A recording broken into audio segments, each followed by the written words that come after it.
All right, guys, welcome back to Truth and Transparency.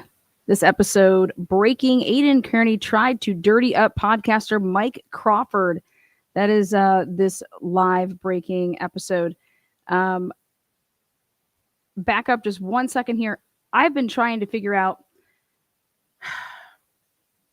when the Massachusetts State Police in a affidavit from Detective Lieutenant Tully, as well as a writing and a filing by Cosgrove, I've seen now numerous times them mention a recording that was made and then another recording that was made on the night in question where Aidan Kearney went and visited his now ex-girlfriend, Lindsay Gaetani. But it was, wait a second, there was a recording and then of illegal wiretapping. And then, but then there was like another recording because then when it got uploaded, then it had the new version, which was the I'm recording you. And I said, there is a witness. This is very interesting. I said, okay, so I have to figure out how this ever came about. Why is it common while saying this about that night, about this, recording? That it was taken down. Then somebody put it up a version and then the version switched and then it was this version. I was like, there's something sitting in the back there. Then I was like, why all of a sudden is Aidan Kearney going at the Young Jerks? The Young Jerks was always how I knew about Aidan having his criminal cases being, aired. I'd go over there. I'd share the Young Jerks version of it on my channel.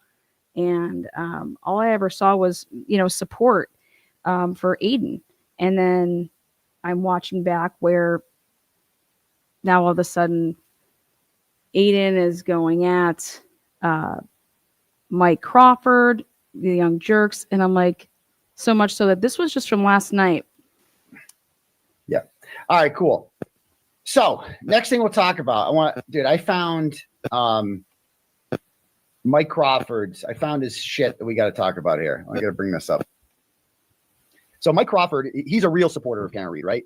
He's like wicked, gung ho about this. He's diehard Karen Read supporter, right? All right. So give me 1 second to find this. I gotta go in my YouTube studio because, all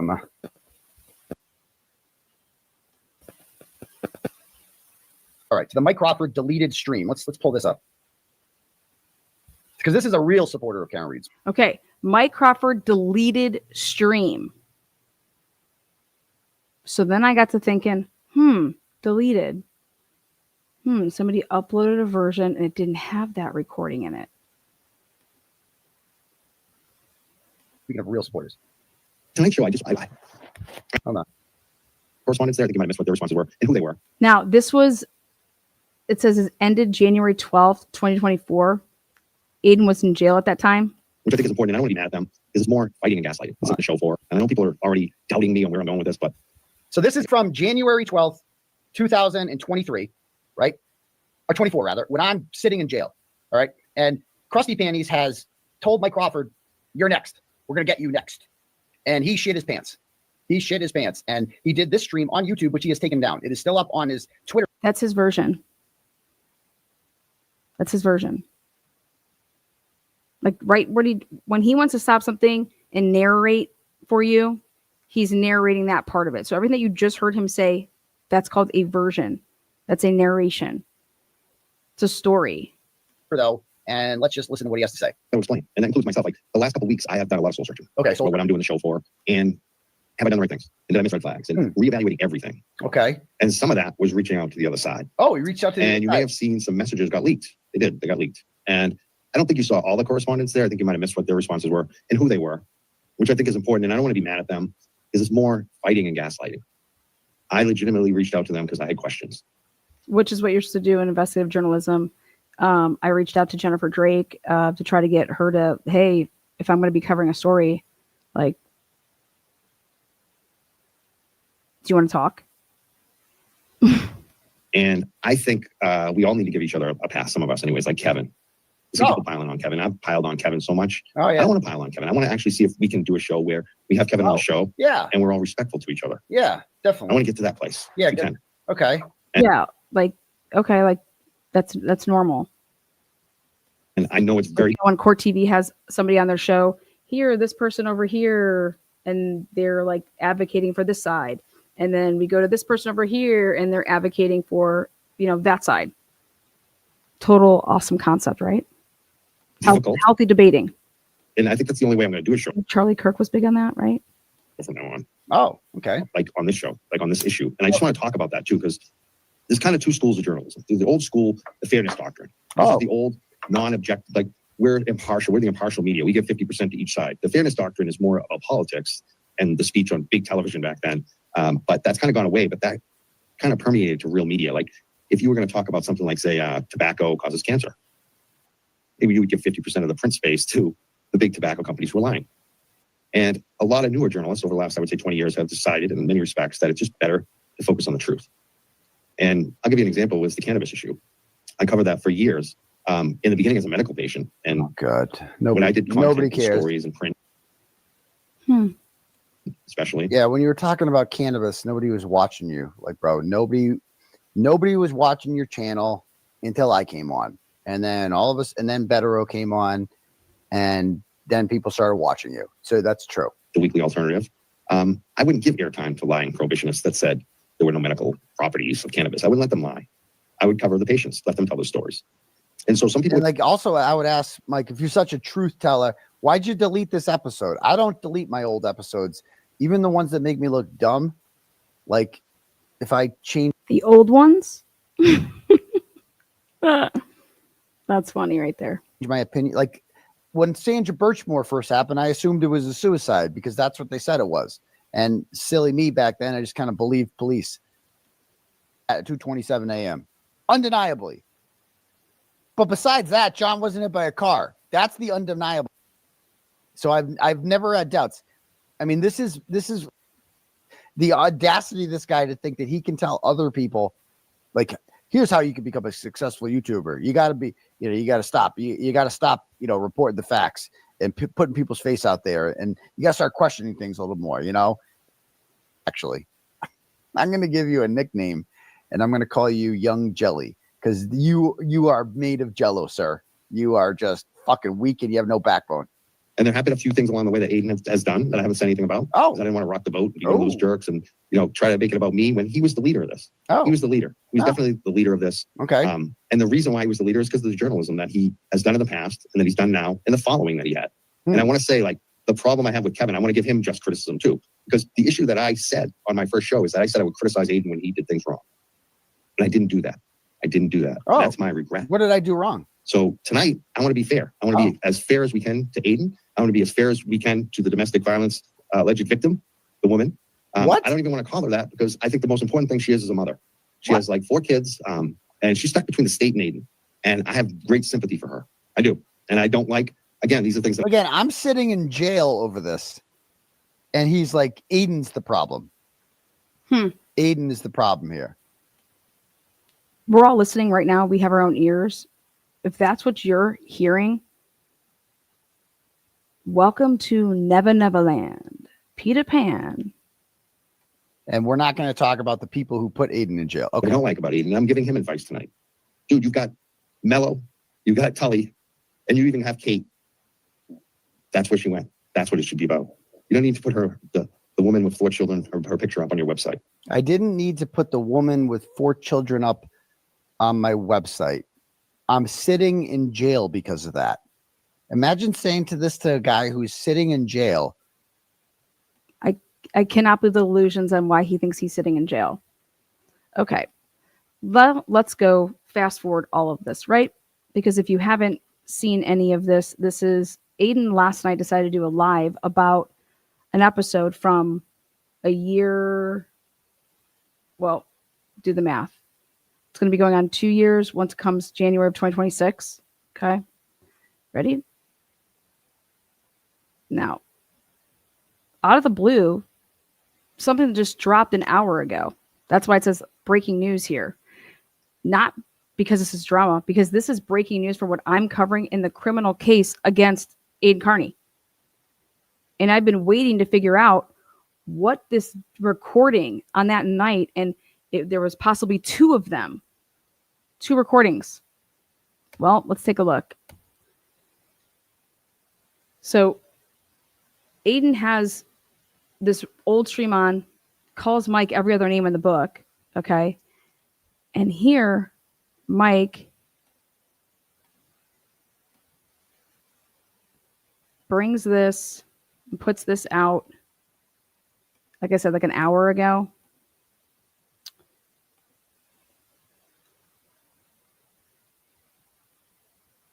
Let's see if that I had it up.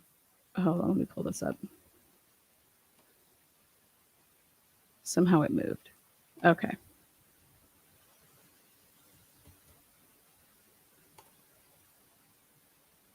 I do apologize for the delay. Here it is.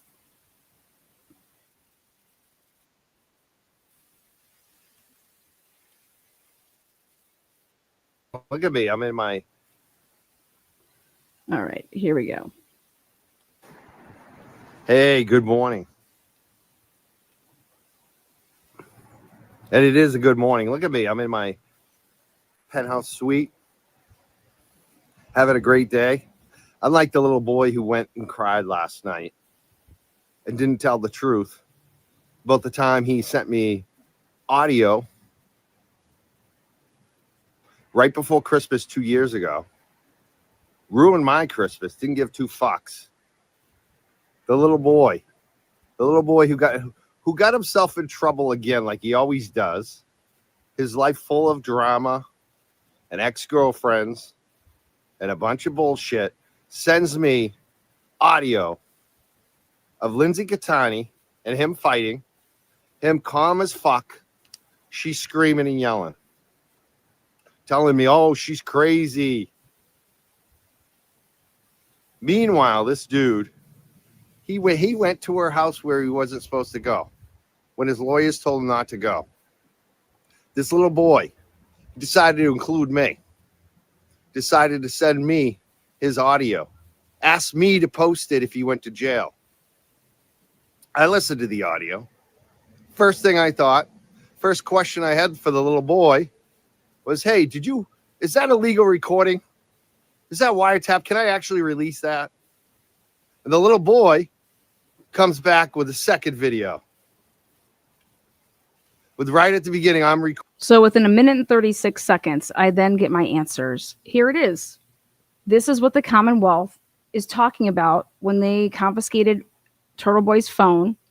And in his phone, and you take somebody's phone and you do a Cellbrite download, even if you try to delete things, if something is sent to somebody, you can, get that media or that picture, whatever was trying to be sent. Now let's say that you send something through email, okay? If you have to get a search warrant to go through somebody's, like if it was like their Gmail, and then you go, okay, well, we're going to get their Facebook, okay? And we're going to get, X, Y, and Z things that we have to get search warrants for to go through and to get this communication, okay? But see, I pay attention to the documents. I'm all about the documents. And in these documents, the Commonwealth kept referring to the fact that there were these 2 recordings. There were these 2 recordings. And one of them had the edited version of I'm recording you version by making it seem like I had asked her for her, like, or that she knew, hey, I'm recording this.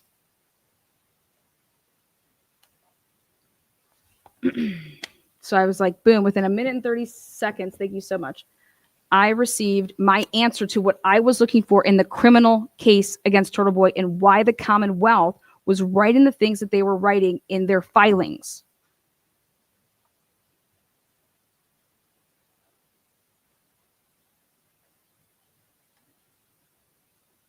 Recording you on the audio. First thing I'll back up a little bit for you guys to hear one more time. I listened to the audio. First thing I thought, first question I had for the little boy was, hey, is that a legal recording? Is that wiretap? I'm going to start all the way from the beginning. So here's the... Hey, good morning. And it is a good morning. Look at me. I'm in my penthouse suite, having a great day. Unlike the little boy who went and cried last night and didn't tell the truth about the time he sent me audio right before Christmas 2 years ago. Ruined my Christmas. Didn't give two fucks. The little boy who got himself in trouble again, like he always does. His life full of drama and ex-girlfriends and a bunch of bullshit, sends me audio of Lindsay Catani and him fighting, him calm as fuck, she's screaming and yelling, telling me, oh, she's crazy. Meanwhile, this dude, he went to her house where he wasn't supposed to go. That's how this all started. There's a stay away. They have a restraining order. You're not supposed to go to the house. It doesn't matter if they invite you over. It doesn't. And right here, when he says this, which his lawyers told him not to do,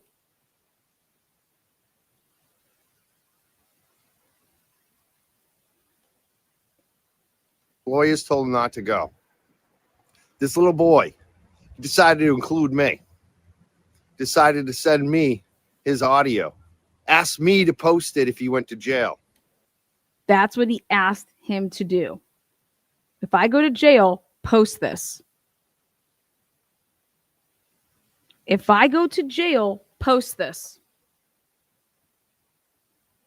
I was like, this is that thing that Aidan wanted Mike Crawford to do that he didn't do, and that's why he's pissed. But it's also the recording, and here there's about to be two of them after Mike Crawford asks him a question. I listened to the audio. First question I had for the little boy was, hey, is that a legal recording? Is that wiretap? Can I actually release that? And he lives in Massachusetts, I'm guessing. He knows his laws there. Little boy comes back with a second video. With right at the beginning, I'm recording you on the audio. The first thing I thought, he's sending me an altered, edited audio. But I can't prove it. I can't post this. Me, being a fucking fool at the time, being somebody who actually wanted to believe Aidan Kearney and Turtle Boy would never try to set me up for criminal charges, felony witness intimidation charges, freaked the fuck out. I couldn't believe the betrayal that this fuck would try to set up his followers for charges, for criminal charges, because he had criminal charges. Like a little child. That's what he did. Of course I freaked out. It was the ultimate betrayal. This guy don't give two fucks about anybody but himself. A little poor Aidan. Little poor little boy. Little boy, I ain't afraid of you. You say I'm trying to be all tough and act like you. You ain't tough. You're like this tall. Oh, yes, I do know everything. You've never done any combat sports. I know a lot. You've never gotten a I street do a lot fight. of research. You never went to school with two black guys because you kept getting up and an older kid kept beating you up. You never had your parents called by the school nurse because you had two black guys in 5th grade because you kept getting up when the bully kept punching you in that face. You never did that because you're not a man. You sit there behind your little camera in your pathetic little house by yourself talking shit about people. That's who you are. You're a little man. And let me just say this, AIDS. I protected you then. When I did that show, it was so that I wouldn't have to talk to the Mass State Police. So they would back the fuck off of me. So they wouldn't grab my phones and see that you indeed did wiretap her, didn't you? Lindsay and I both know it now. That's why I went to mental health counseling. Because of the betrayal. The fact that you didn't give two fucks about putting me in jail. That's the real story you didn't tell, right? Last night, Aidan? Didn't mention that you had sent me wiretap audio and you wanted me to post it because you wanted me to catch a witness intimidation charge. And I gave you the benefit of the doubt the entire fucking time. Until I heard that Karen audio. And it sounded just like Lindsay. Same MO, dude. You're a rat. You're a little man. And your life will always suck because of you. Not because of Lindsay. Not because of Meredith. Not because of Legan to do so. Not because of any of the women or ex-followers of yours that have seen the light. It's because of you. And you're not ruining my life because my life is still fucking good. Unlike yours. And that's the best revenge, bitch. Is my life is going to be good. And yours is going to continue to suck because you're a piece of shit. You'll turn on your friends. You don't even know what friendship is. You have no long-term friends. Your family doesn't even show up for you in court. Your family doesn't even trust you to bring home a girl. You have no friends or family that trust you. All you got is little sycophants. Oh, Mike Crawford. I ain't crying. I'm laughing my ass off at how much of a little bitch you are. Now you try to set me up for witness intimidation charges, and you act like I'm a wimp. When Aidan gets in trouble, he tries to bring other people into it. That's all he does. He's a little bitch boy. So that got me thinking. Why did he say that he needed to protect himself? I need to record Karen Reed. I need to record Karen Reed to protect myself.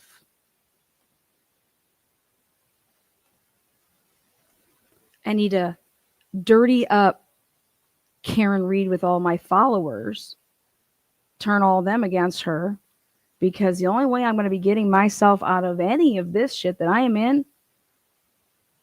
Does he really think he's going to lie and say that Karen Reed put him up to doing and going around for the rolling rally, going and doing and getting in people's faces? Is he even thinking of doing this and trying to say that?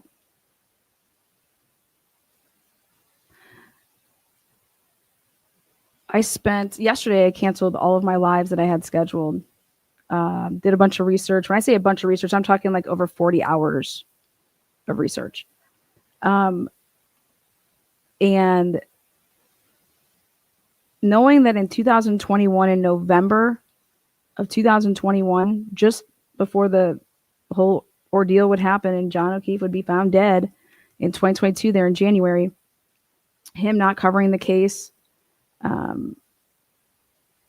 meaning Aidan not covering the case until April, the middle of April, after being supplied Alan Jackson's affidavit. Here it all is that you're just going to regurgitate, you know what I mean? It's a public filing. Aidan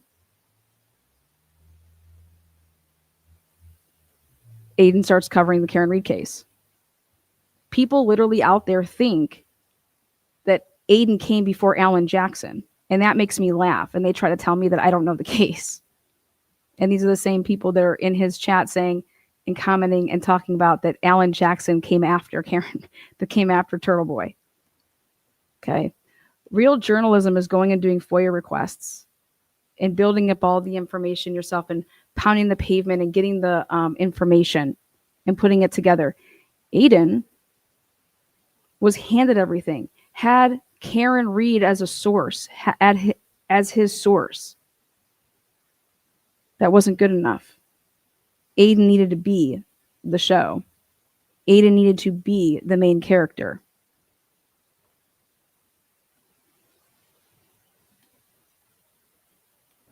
And you try to set me up for witness intimidation charges, dude. You try to set me up with a wiretapped audio. And I never wanted to talk about it, but you're talking about my shit. So let's fucking talk about it, you little fucking weasel. You little fucking weasel. I'd love to know more about if the Massachusetts State Police contacted you, Mike, and how that all played out, because with these filings that I've been going through, the criminal filings, I don't care for any narratives and I don't care who likes who or who doesn't like who. But the criminal case that Turtle Boy's up against, I have no idea why people don't think it's a big deal, that this is nothing. And I think it's hilarious that people think that Turtle Boy was framed like Karen Reed. Karen Reed was framed by the government. Turtle Boy was not framed by the government. In fact,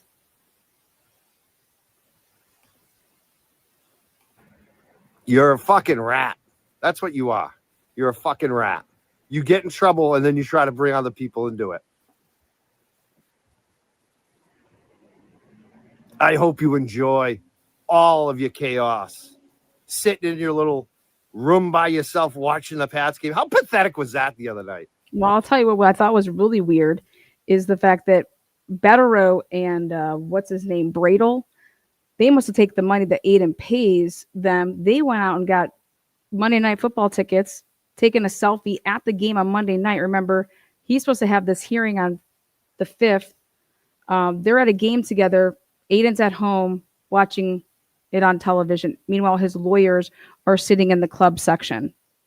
I never saw while Karen Reed's team was working on a criminal case, murder charges, where she's facing life. He's basically facing the same thing, that Karen Reed's team's taking selfies and they're out doing whatever.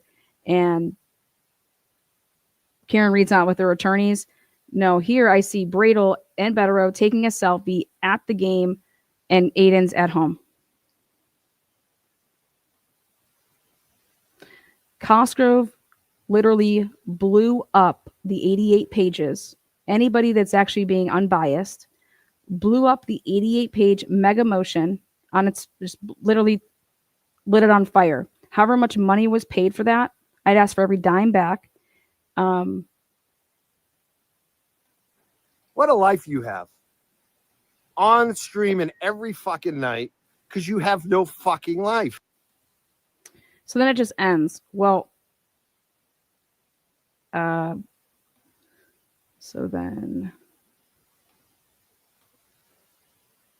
now, do you want to know what somebody does when they try to get in front of something? This is what it looks like. This is what it looks like when someone tries to get in front of something.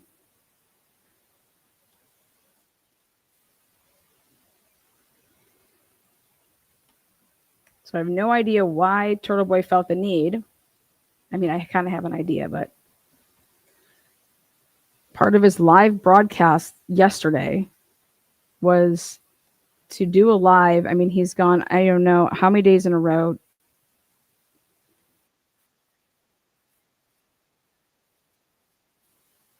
The problem. Oh, okay. I mean, this is why they call you Young Jelly, bro.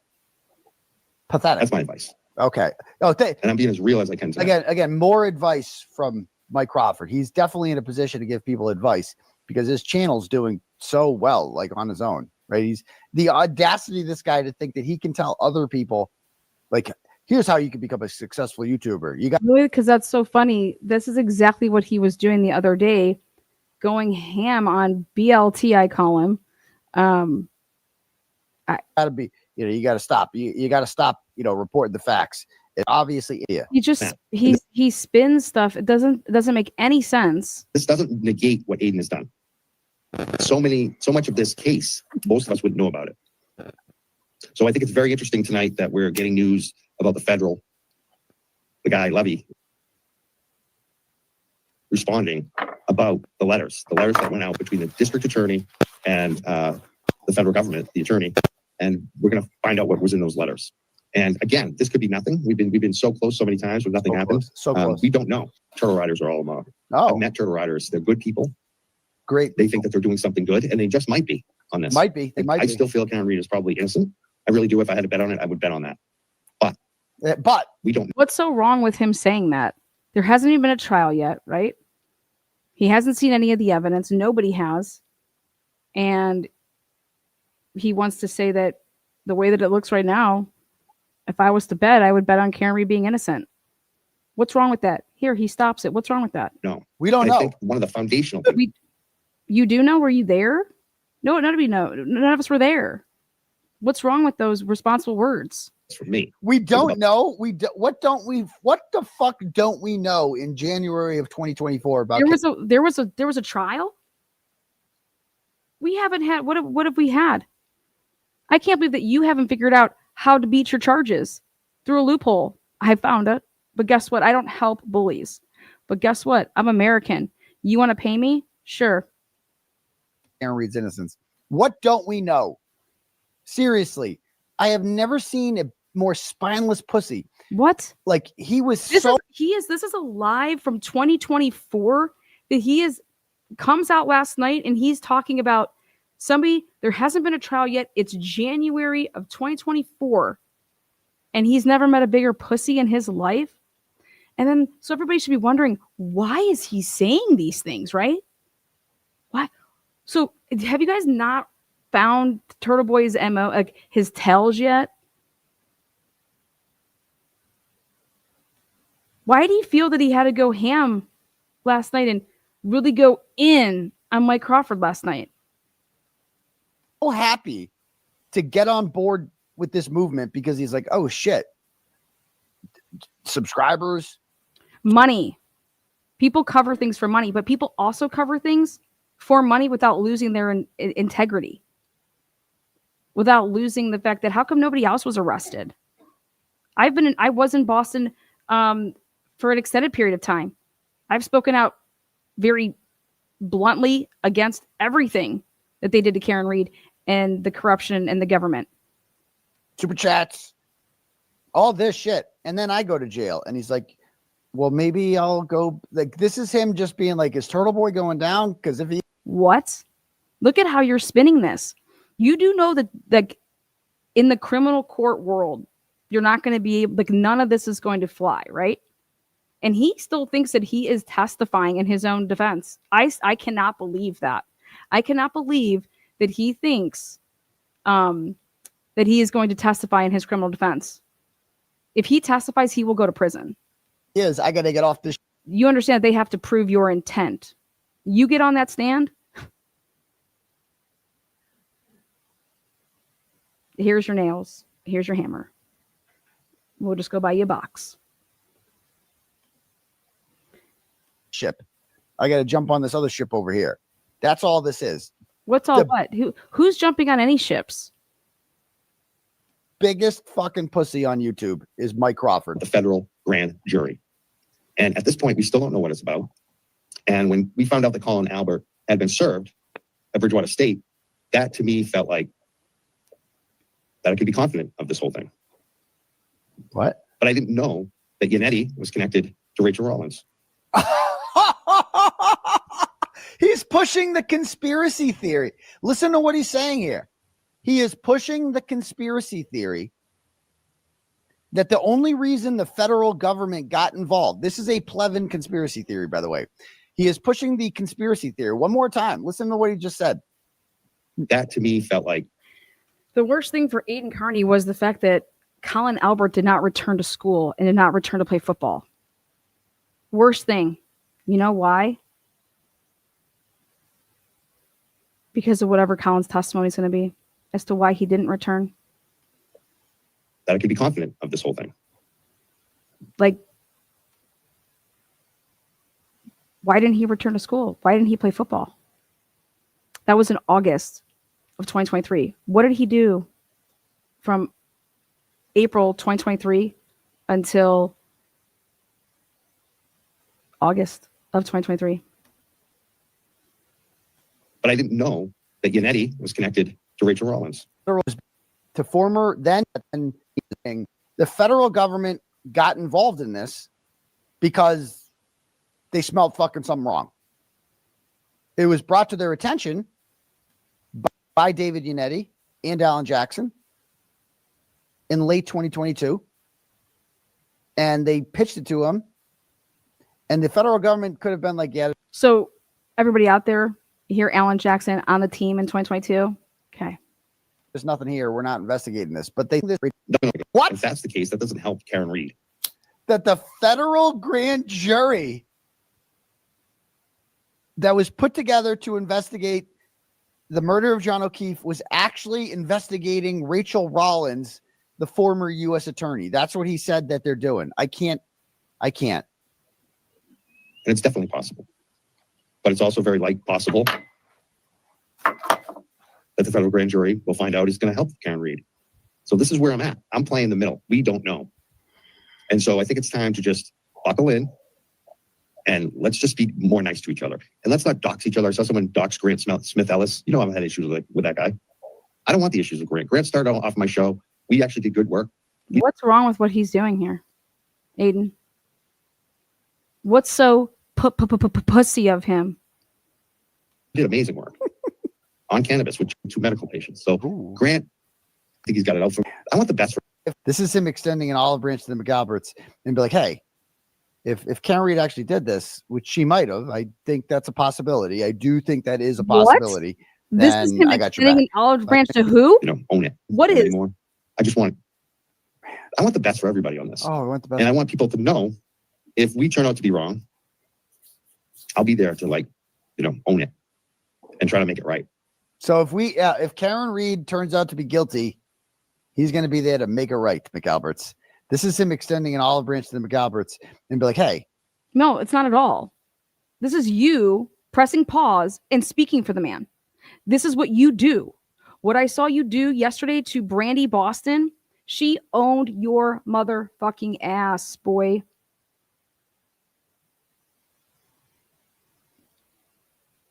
Owned that ass.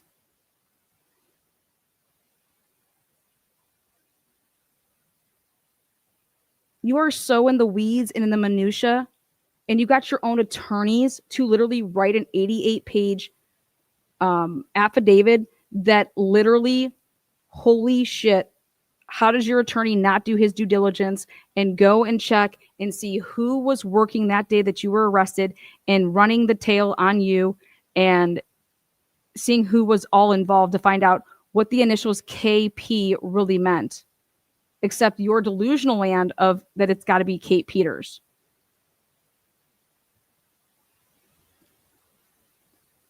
Yeah, Kate Peters is on the radios of Massachusetts State Police.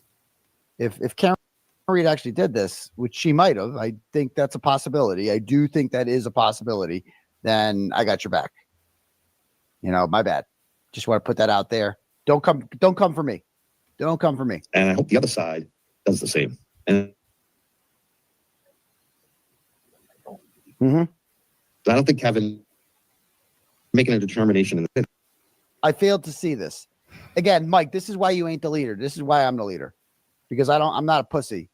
I'm not a fucking pussy. I don't back down from shit. I don't ever doubt Karen Reed's innocence ever. And this is what offends me most about this shit is that Karen Reed is aligning herself with people like him. This is why Karen Reed has $8,000 in her fucking account, right? I've been thinking more about this whole Karen Reed. You think that Karen Reed she only has $8,000 in a civil suit, a little fundraiser. Aidan, Mr. Kearney, Miss Reed literally turned down $1 million. All she had to do was do 6 shows according to you, go get $150,000 a show, and they go to do 8 shows for an hour, 2 hours. She said no.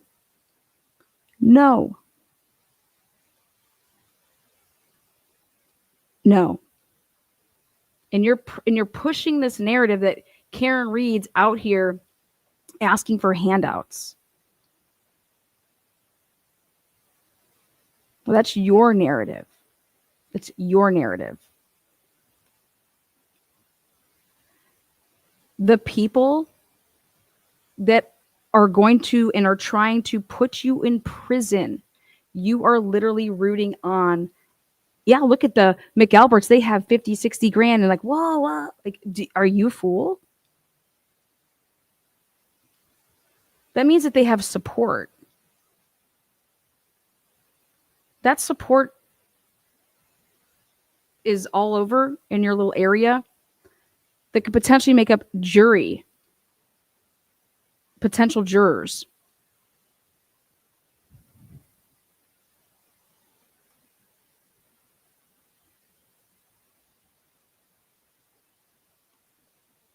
I mean, just look at the numbers. I was told last time that Nick Rocco is the reason all this money was raised. Why doesn't he use his magical money-making skills to raise money for Karen Reed? Why isn't he doing that? Oh, it's almost as if that money was raised because of someone else, that someone else was the catalyst for all that money being raised. You know how many episodes I saw the Young Jerks? Name any creator that covered their case. They were doing like live streams for like hours. It's a donation stream. It's this, it's that.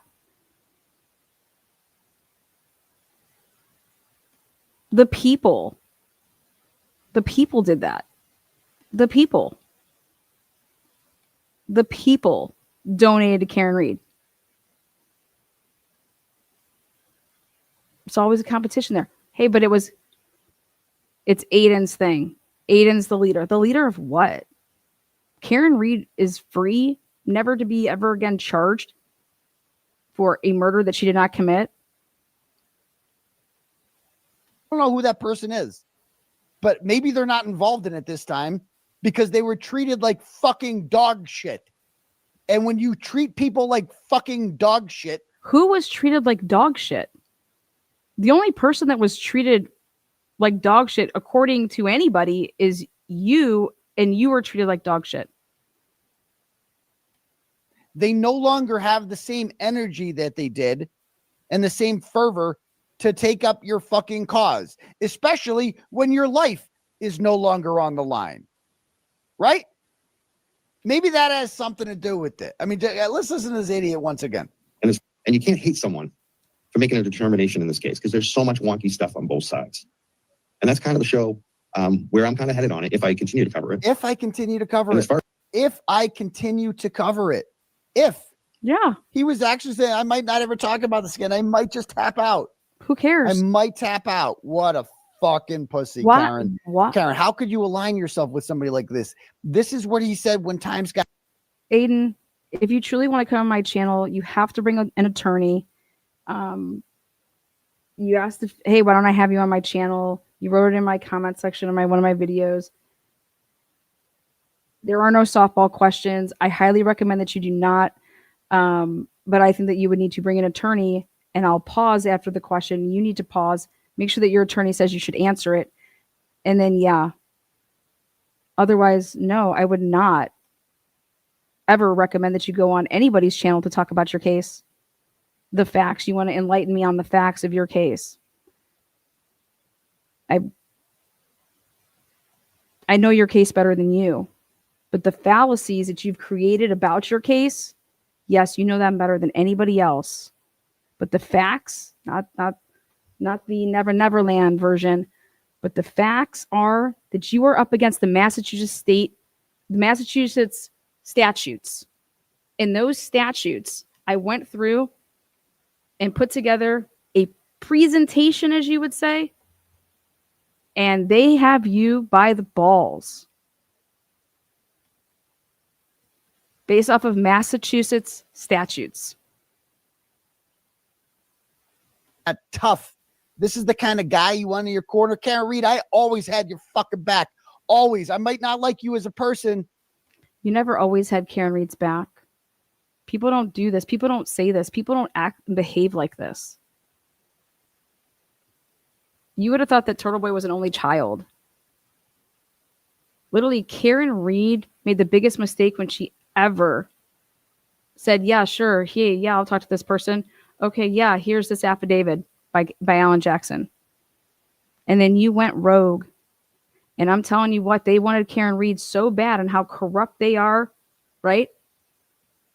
They downloaded your guys' phones, got on your phones, and they couldn't even indict her.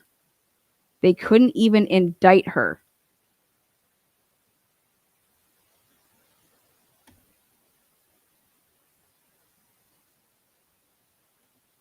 I might have some criticisms of you, right? But I always had your fucking back when times were tough. Always.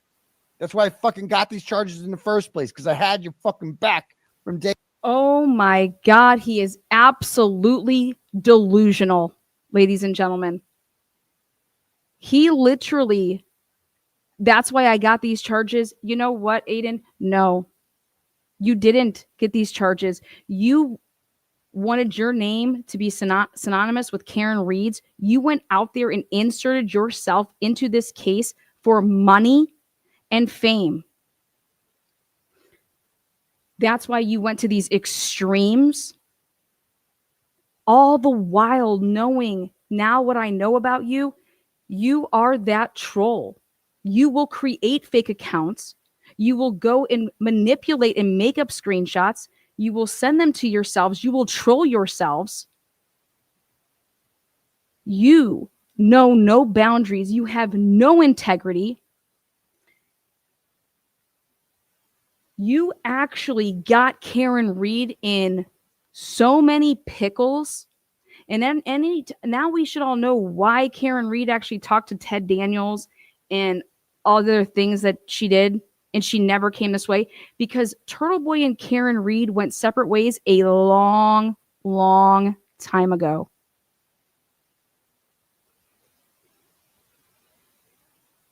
A long, long time ago. When I started talking about the Karen Reed case, it was between the spring and summer of 2023. That's when I started talking about the Karen Reed case. And I did not talk about the Karen Reed case because of Turtle Boy. We didn't even know who Turtle Boy was. In fact, we had people coming to this chat, writing stuff down and talking about turtle riders. I'm like, what the fuck are these people talking about? Who the fuck Turtle Rider? I have no idea what any of this is. In fact, the same affidavit that Aidan Kearney had there, I have to go back and check the exact date. And I broke down all of the stuff to do with the digitals and found out that Jen McCabe's iPhone and her watch separate on two very, very important occasions.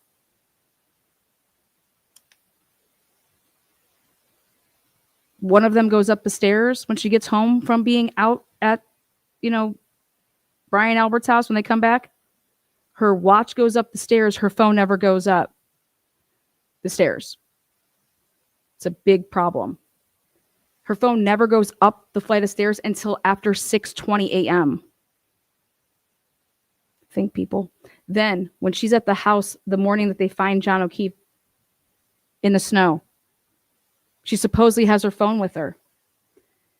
She makes 3 phone calls back to back to back, and they're actually to Matt McCabe right before she goes inside the house to go upstairs at 6:26 to go wake up her sister. Guess what goes up the stairs? Her watch. Guess what does not go up a flight of stairs? Her phone. Guess why Matt McCabe wanted to know from Tully or whoever he sat down with, hey, you guys have the body cam or the dash cam? I want to look at that and see when I come on camera. That's a really strange request, don't you think?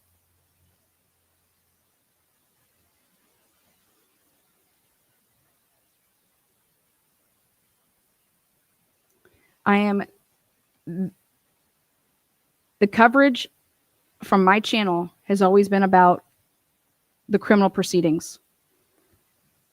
Turtle Boy is confabulating everything. Turtle Boy, in my opinion, has lied to his attorneys. He's creating all these distractions because his criminal case is literally blowing up, as the days go on. He literally tells at Juliana Nagel's house that we're going to get pressure. We're going to have the neighbors put pressure on her.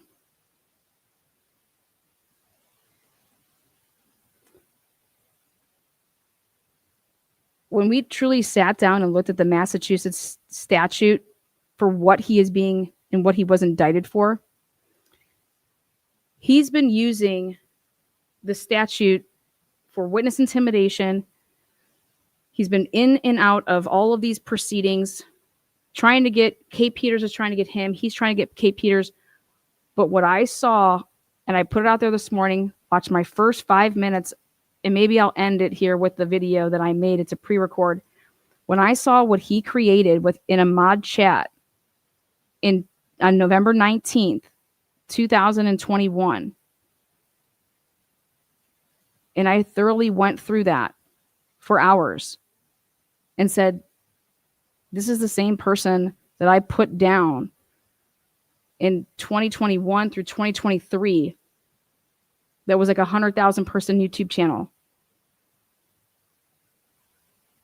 that came after me and tried to get me on some federal charge. I mean, crazy ass shit. Did the same thing, faking being trolled, trolling themselves, creating fake accounts, sending it then to his lawyer to say, hey, look at this person, look at, they're like making up a government name, the person that he's going up against, and making it seem like he's being trolled through a Facebook account, and then deleting it, telling his people that are actually that were mods of his channel in this group chat, doing his dirty work, hands all fucking dirty, all of them. He's writing in there saying, guys, I don't even have to tell you what to do. Wow, you guys are already on it.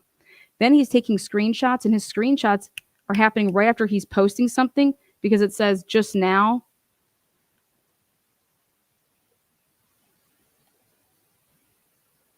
You caused what you caused Karen Reed to endure on top of her facing murder charges is unforgivable.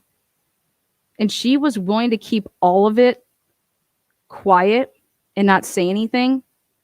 And she let people go on believing that you guys were cool all through her first trial and all through her second trial.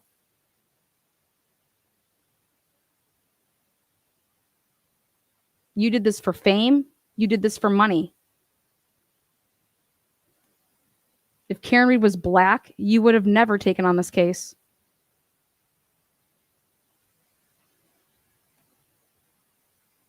But it's America. I have no problem with you going out and wanting to make money. It's what we're all supposed to do when we go to work. The purpose is to go and make money. There's nothing wrong with that. But the moment that you try to spin it, that you're righteous for what you're doing. Day one, always. I went up to the people you were a stranger to me, Karen Reed. I didn't fucking know you before this whole shit got started. But I believed in your cause. I've never been more certain of anything in my life that you're innocent. From day one, April 18th. That doesn't change anything. You believing that she's innocent doesn't give you carte blanche to go and do and break laws. You were jeopardizing. That woman just woke up on January 29th. She did nothing. She did nothing. Nothing. The government plotted against her. The government did not plot against you. Your actions led to the government being able to,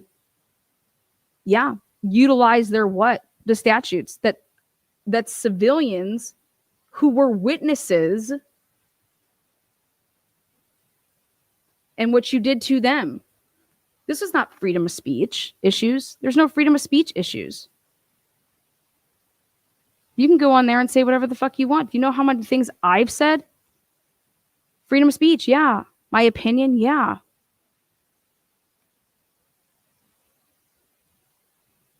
(2023) Karen Reed is completely fucking factually innocent, and I was so passionate about it that I started goddamn going to the courthouse, bringing crowds with me, doing rolling rallies, going to these people, asking them questions that everyone in the media was too spineless to fucking ask.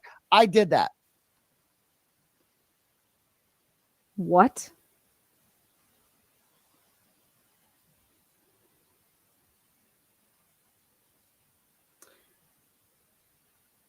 When did you ever legit try to ask Sarah Livingston anything? When did you legit try to ask Juliana Nagel anything? You go to Juliana Nagel's house for the rolling rally.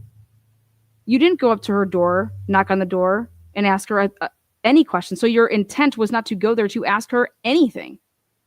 You made the glory hole mistake of not even making it seem like that was your intent. was to ask her questions. You didn't even knock on the door.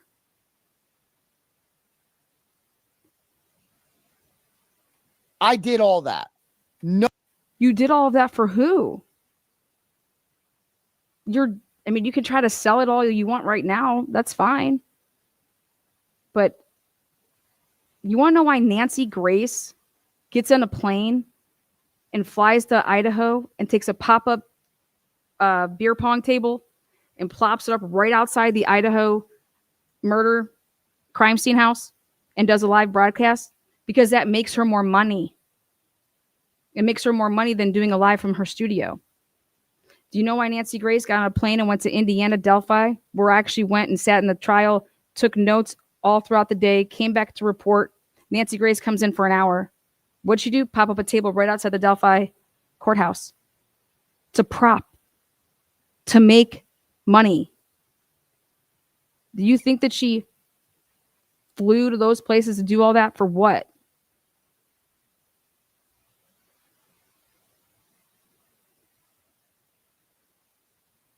Karen Reed never asked you to do any of this. Karen Reed, trust me, if Karen Reed was going to know that you were going to go and first of all, if she would have known who the person you are, she would have never talked to you. You are a complete liability. Like, when I say complete, all the way around, you have no discipline.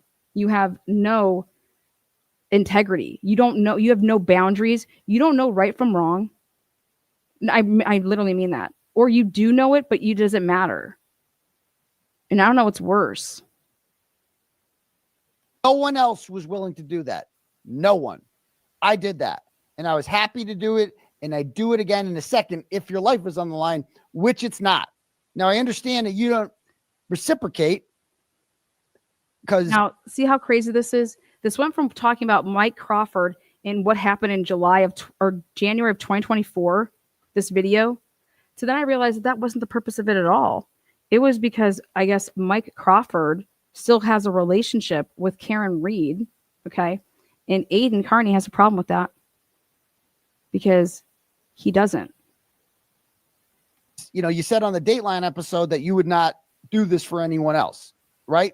And it's just not your style to go to bat for other people. You haven't said a fucking word about Kelsey Fitzsimmons, right? I think you should do that because my hands are kind of tied with the fact that I have a conflict of interest in the case. But guess what? I'm beginning to not care. That's going to be my new conflict of interest comes from Bradel being his attorney and Bradel being her attorney. That's what he thinks. But you do know that Bradel is bound by client attorney privilege until you break that client attorney privilege. And so people should start telling you to stop talking about, hey, well, my lawyer said this. That's once you are forfeiting client attorney privilege, it all goes out the window. Has anybody told you that yet? Hopefully they start. thing. Fuck it. I'm all in on Kelsey Fitzsimmons. She's completely innocent and she'd be released from jail. It's a fucking injustice. Free Kelsey Fitzsimmons. Abso-fucking-lutely. And maybe I'll go up to Justin Alay and start asking him questions. Maybe. I don't want to get charged with witness intimidation, but I might start again. Maybe somebody who's not on bail, because Mike Crawford, he's kind of taken on the Kelsey Fitzsimmons case, right? He goes up for the Kelsey Fitzsimmons. Brian's down there. Yeah, he's doing. Share his opinions on shit, right? Cannabis and all this other shit, left wing causes, blah blah blah blah. So why isn't Mike Crawford down at the courthouse rallying the troops? He doesn't have any charges. He's not on bail. Why isn't he going up to just? Hey, let me ask you a question. If nothing of what you did was illegal, why can't you do that? Like, you need to stop talking. You need to stop talking. You are never taking the stand. I mean, if you literally want to take the stand, how it's going to look is your lawyers are going to say, we advise against our client to take the stand. And then you're going to have to stand up and say, but I want to take the stand.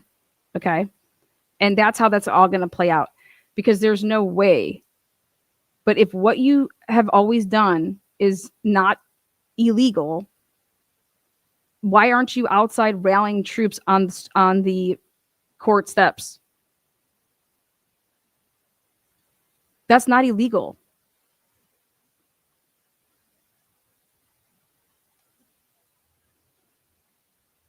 in the lay-in and asking him questions about, do you think it's healthy for your baby not to have his mother around? Do you think that's in the best long-term interest of your child? Do you? What does that have to do with anything? What does that have to do with anything about her case? What type of question is that? But he doesn't know the case, so he's just saying that, I guess. I have no idea, but that is not what you would say. Don't you think you should find a way to work with her going forward for the betterment of your child to have two parents in her life? Don't you think that? How is going after all her money and her assets helping the child? What is going on? That's what I would do. I'd be asking, why is she where she's at?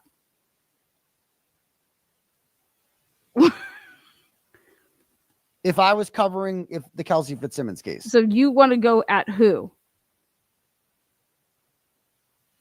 That's your route to go. For what do you think is going to accomplish from that? He's an opportunistic fucking pussy. What? Karen Reed, money. And you know what I thought was the biggest slap in the face last night as well? Auntie Deb, literally, he said, who came to see Jimmy? Who came to see who? Nobody was there to see Jimmy. Nobody was there to see Jimmy. Jesus Christ. Did you listen to that? He's in chat. Nobody came there to see Jimmy. Who? Name me one person. God forbid somebody came there to see Jimmy. Delusional. Absolutely delusional. Simmons case was just nobody came there to see we're Jimmy. Gonna do that. Fucking pussy. Where's Turtle Boy? I don't want to shit on the guy. Okay. I really don't. He doesn't want to I feel like he's in a tough spot. I think it's because I'm in jail. I was in jail. As my friend Jamal said, too much cowboy shit. When you're dealing on this level, you got to be extra careful. And I think that's the message for all of us right now. Just be careful. Be nice. So Jamal, who I talked to in jail, is my guy, told him I do too much cowboy shit. Is that what he said? So what cowboy shit is Crawford talking about? What was the cowboy shit that I've done? This is like, really what you wanted to talk about. Journalism. So he's like, like, it's okay if someone has a different opinion. It doesn't make them a bad person. Yeah. Oh, 100. And I'm also saying, yeah, you're allowed to have difference of opinions. Actually, when you get people to talk that have difference of opinions, then you actually come to like an aha moment, and you can actually learn a lot more. I want to hear what you have to say. That's why you listen to, hey, I want to hear what this argument could possibly be. I want to hear where they could possibly come from on this. And guess what? We got to hear Jennifer McCabe's twisted version of what she thinks went down at that house. Does anybody know why, truthfully, every single person was called to the stand in trial 1? Has anybody given it any thought? Why the people that were called to the stand in trial 1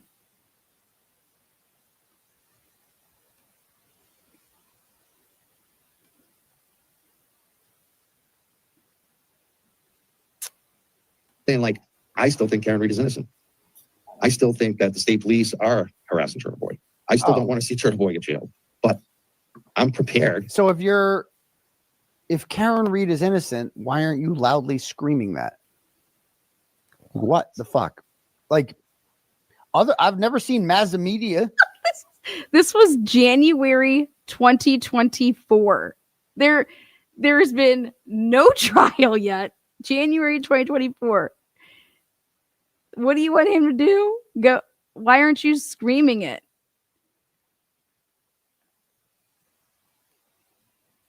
Waiver on He's this issue. Covering the case as a journalist, or however he covers cases that whatever he does with his channel.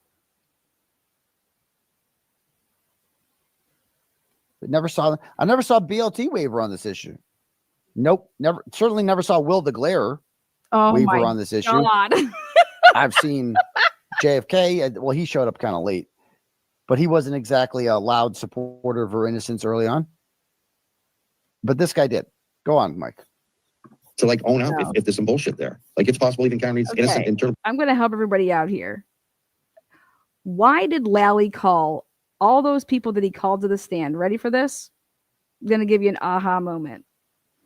The reason that Lally, I've been trying, here's some help.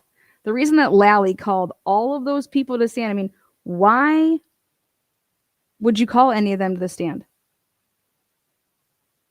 When I'm saying them, Tristan Morris, Caitlin Albert, Brian Albert, Nicole Albert, Julie Albert, Chris Albert. He wasn't even there. Why are you calling all of these people to the stand?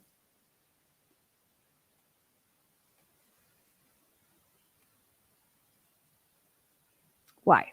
Ready? Want the $1 million question? I mean, you want the $1 million answer? Why would you call all of these people to the stand? When did Turtle Boy catch his charges? 2023, grand jury. 2023. What did they try to indict Karen Reed on? To go with him on certain things with witness intimidation, right? Okay. Well, the reason that Lally called all of those people to the stand is because they had to be what? So they're witnesses. Ding, ding, ding, ding, ding. So they're witnesses. So they're witnesses. Time for me to unsubscribe to your channel. Sounds good. Sounds good. I love it. I love when people announce it. If not witnesses, they can't charge Turtle Boy with witness intimidation.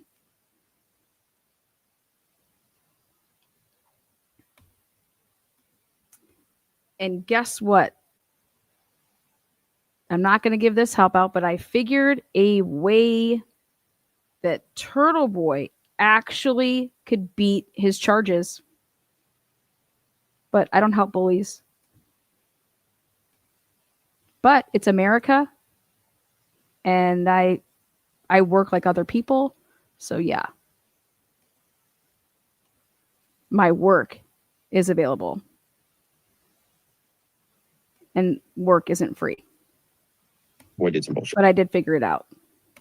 What? I'm going to hear it out. But I don't know. That's what I'm saying. I'm going to be a lot more fair in the coverage. I don't know anything about his case.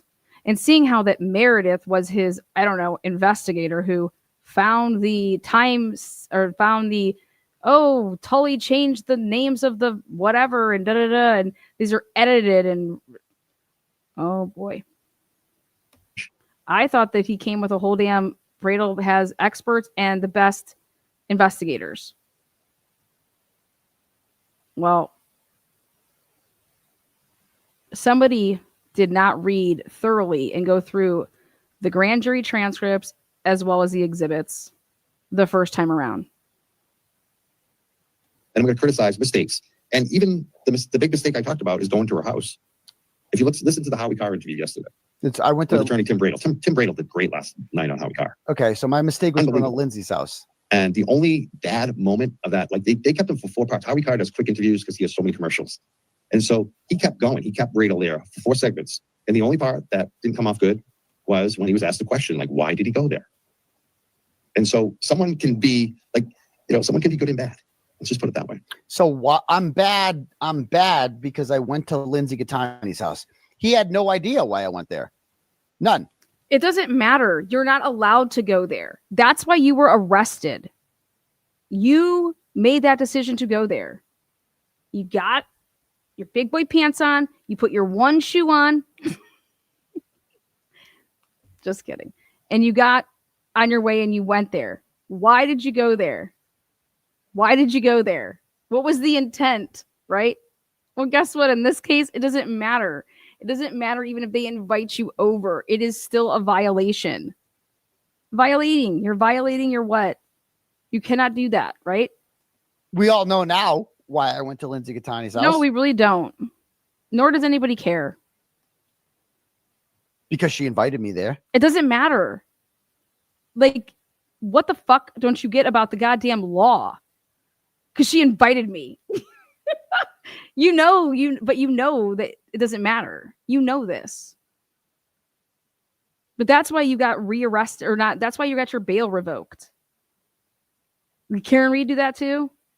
Mike do that?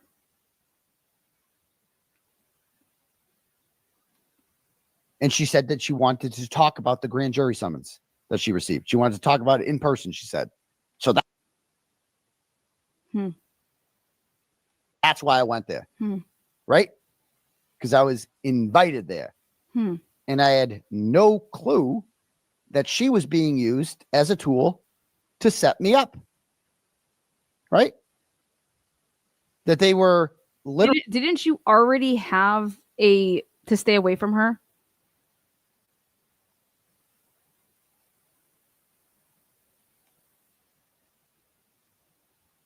They wanted her to invite me over. That was the fucking plan. They handed her a grand jury summons. No, this is okay. Now, perfect. Now, no. This is your narrative. This is absolutely delusional.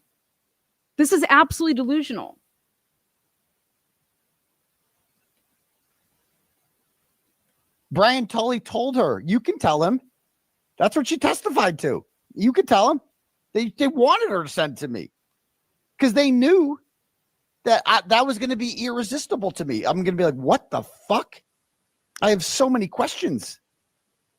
And then she invited me over and I went. And she showed me the contents of her entire fucking phone. I read all the messages and I was horrified there. That was not a booty call.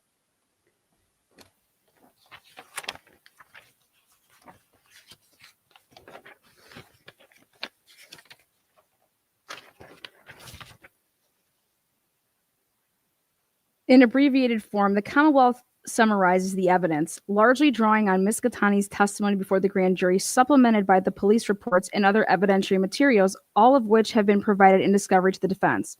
Ms. Gattani met the defendant in September of 2023. After reviewing and viewing his blogs and YouTube show dealings with Karen Reed case and ordering a t-shirt from his website, the relationship became intimate. By the beginning of December, the relationship had soured. Literally, that's it. September, October, November, done by December, 3 months. And that's even if I give it all of September. Wow. Gattani came to the attention of Special Prosecutor Mello. It does not matter how or why. Okay? It does not matter. It does not matter if Kate Peters, who you know hates you and she's out to do whatever, right? It does not matter. You do this to her, she does this to you. This is nothing new. It's been going on for a long time. That's what my research found. As a result of, Gattani came to the attention of Special Prosecutor Mello, because this is a criminal case and Turtle Boy thinks that some weird thing is going to happen if he can prove that Gattani came to the attention of Mello because of Kate Peters. Well, sorry, it doesn't matter. Doesn't matter even if that's the case.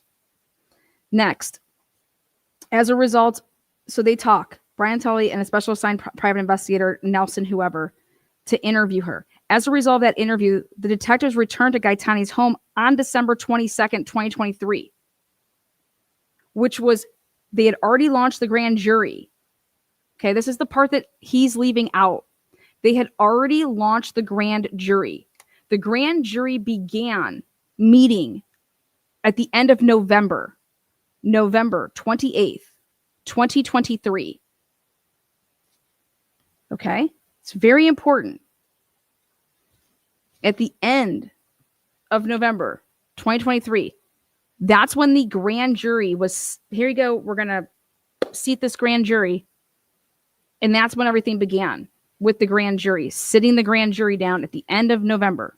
And then they had all of these days that they met Okay. And while they were meeting, having the grand jury, and people are giving testimony, all the people that testified, Lieutenant Tully testified, okay? But all these victims, and everyone say these alleged victims, the people that testified, Jen McCabe, Matt, all these people, okay?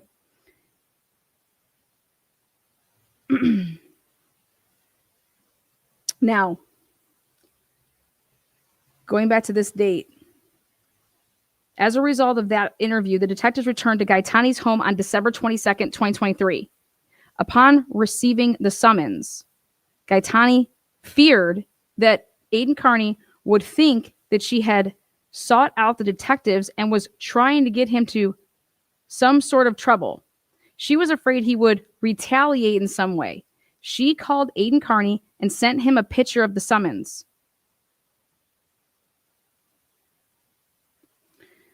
Hours of phone conversations and text communication ensued. So, hours. That ensued first. They talked about it, texted about the grand jury summons. Then, Kearney came upset and accused Gaetani of setting him up by passing along information to Kate Peters. Again, the bigger picture here is that no,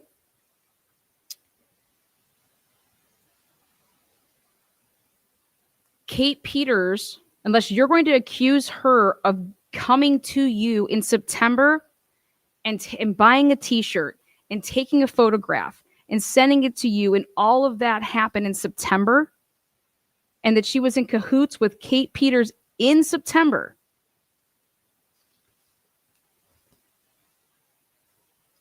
that would be a really important part that you would want to prove in this whole setup. And it would be before September. And that you'd want to be able to put Lindsay, Gaetani, and Kate Peters together before September.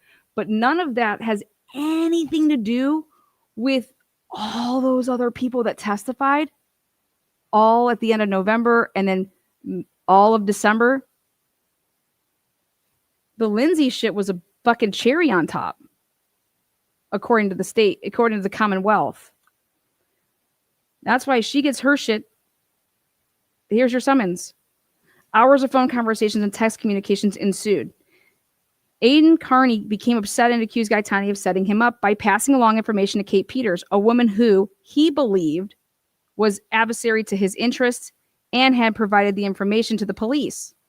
The following day, December 23rd, acting against what he had told Gaetani was his lawyer's advice, Aidan Kearney announced that he wanted to come by Gaetani's apartment to discuss the summons. So what he is telling all of you guys is, hey, this is the order. I wanted to go, yeah, she invited me over because I wanted to talk about the grand jury stuff. Well, according to the phone records, they're going to show a completely different version of events, which is, hey, a lot of hours and a lot of text messages ensued before that ever happened. Now, Gaetani agreed. They met first at a business conference room in her apartment building. Upon arriving, Aidan Kearney demanded that Lindsay Gaetani give him her phone. Now, this is where I want to know what from Mike Crawford in this call is. I'm curious of the timestamp of the call. Okay.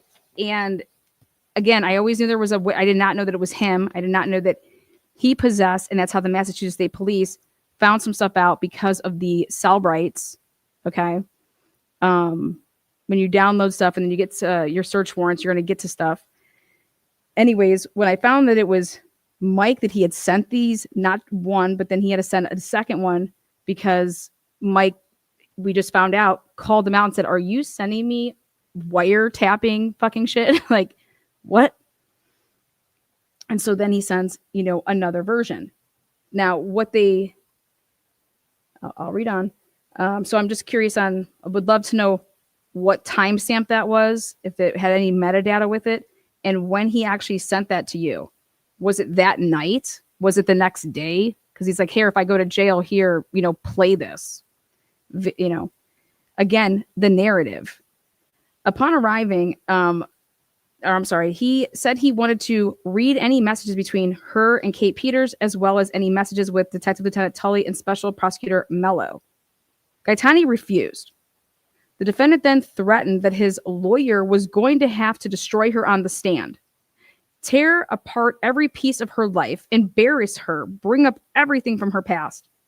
Stalling for time, Gaetani went into the bathroom and telephoned Special Prosecutor Mello and spoke to him briefly. Mello called Lieutenant Tully, told him Gaetani said that the defendant was in her apartment and forwarded her call.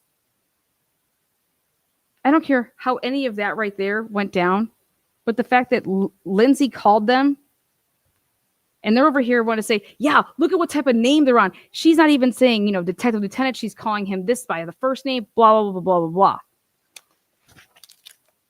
blah. Tully could not understand anything she said, as the voices were muffled. This is according to Tully's version. Do I think Tully's a piece of shit? Absolutely. Absolutely.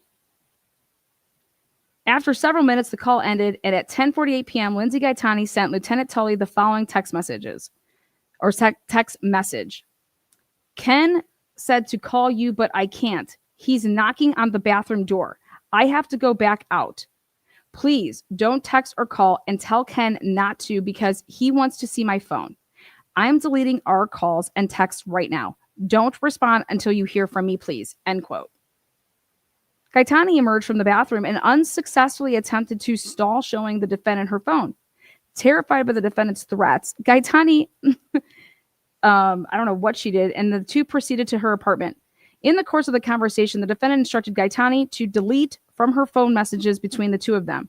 He said that I would not get in trouble if wanted to throw my phone in a river or delete any messages because with this summons, there was no order for preservation of evidence.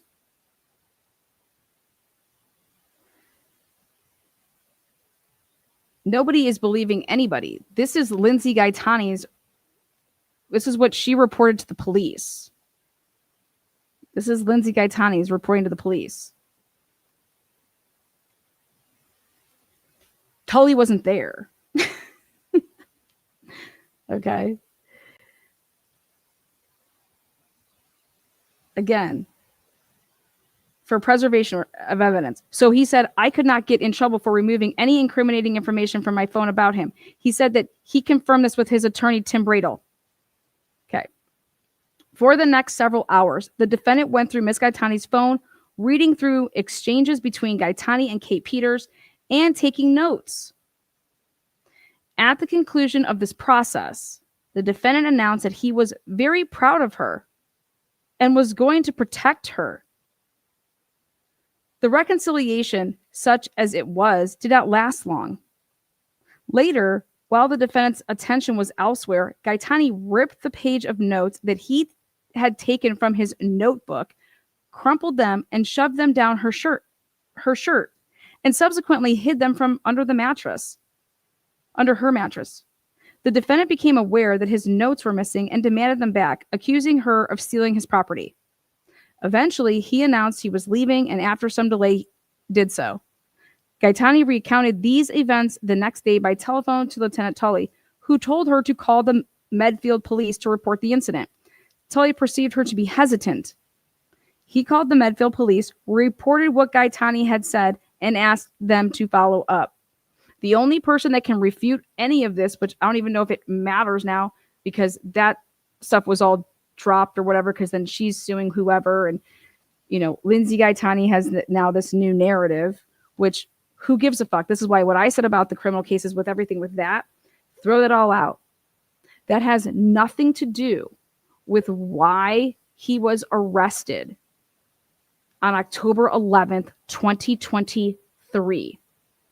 He was arrested on October 11th, 2023 for what? Then they put together, this is my question then. When you are arrested on October 11th, 2023, there's only one person that can answer this question. Has anybody asked Turtle Boy why he did not have a preliminary hearing within, ready, 15 days of October 11th, 2023? Did he waive his right to a preliminary hearing?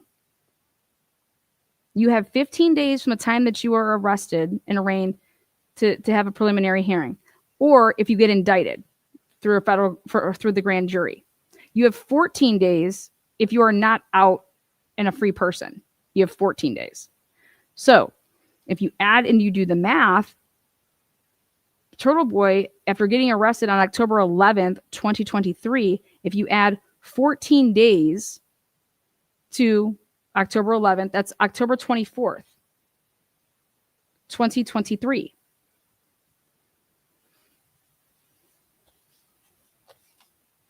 Anybody?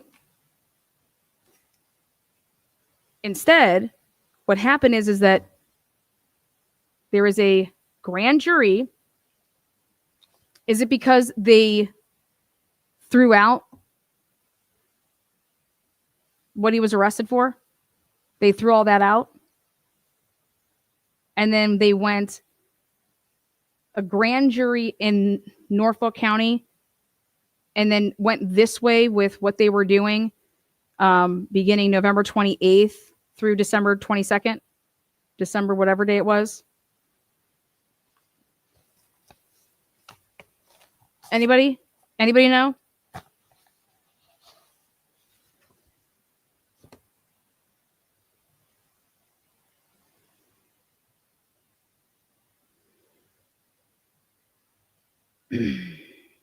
The defendant has complained repeatedly that the phone texts of that evening between Gaetani and Tully were not included in the subsequent copy of the download of her phone provided them by the Commonwealth.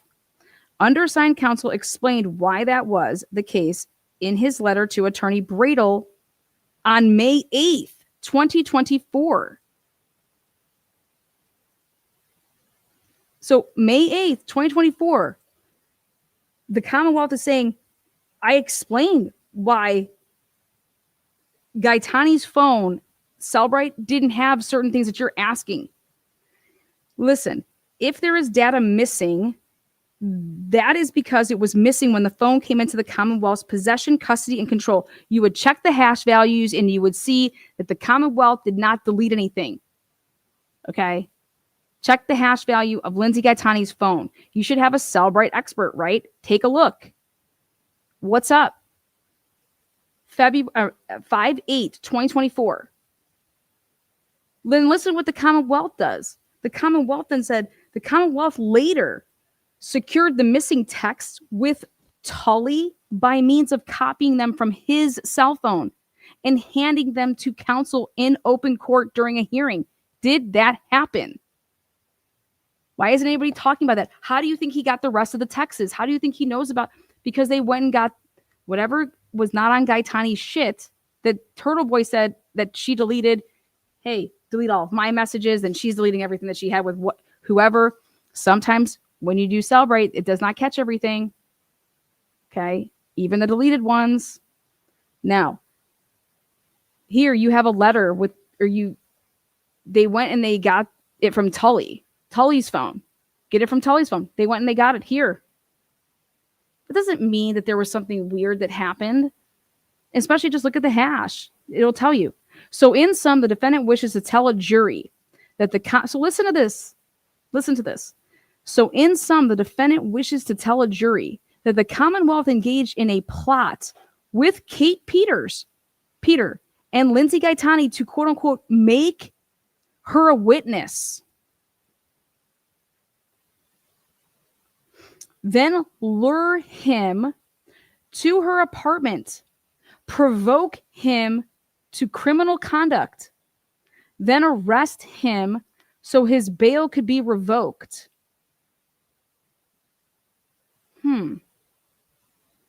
Does everybody understand that none of this was needed? Like, he was indicted on all of the witnesses with the Karen Reed case. and the picketing and all of that shit. Okay. This right here, I'm going to get to the bottom of finding out, what did Lindsay truly take one for the team about? Hey, good job. I'm really proud of you. Good job.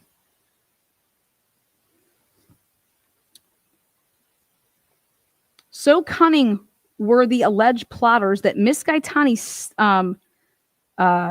studiously avoided any mention of their plot and its apparent progress when texting Tully. Nothing like, quote unquote, it worked, or he's here now, arrest him. Ready?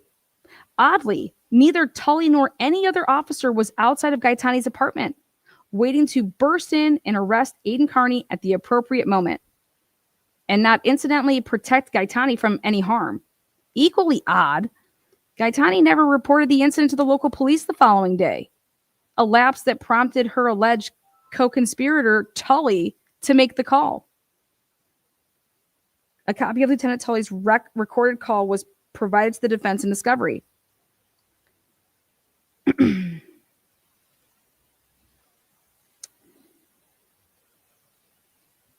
Truly, this defense theory is Lincoln-esque, at least in the same sense that Lincoln has been quoted, likely falsely, as saying, you can fool all of the people some of the time and some of the people all of the time.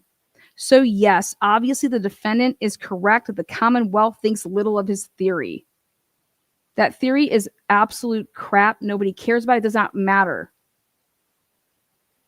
Okay? Because what Aidan is facing here is this has nothing to do. He thinks it does because he has tried to confabulate and twist and distort reality. But the reality is what's the reality here is that in Massachusetts, there are things that you cannot do. This is straight from the judge. The judge. This is the memorandum of decision and order on defendant's motion to dismiss.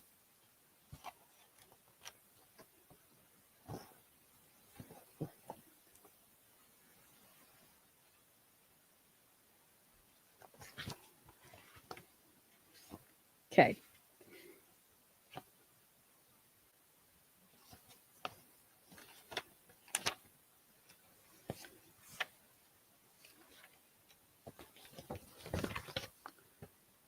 Aidan Kearney was indicted on 5 counts of unlawful picketing to influence a witness. In violation of GLC 26813A. That's how he got the 5 counts. As noted, this statute makes it unlawful for individuals to picket or parade in or near a witness's residence, if in doing so they intend to interfere with, obstruct, or impede the administration of justice or influence said witness. Does Aidan understand the words or and?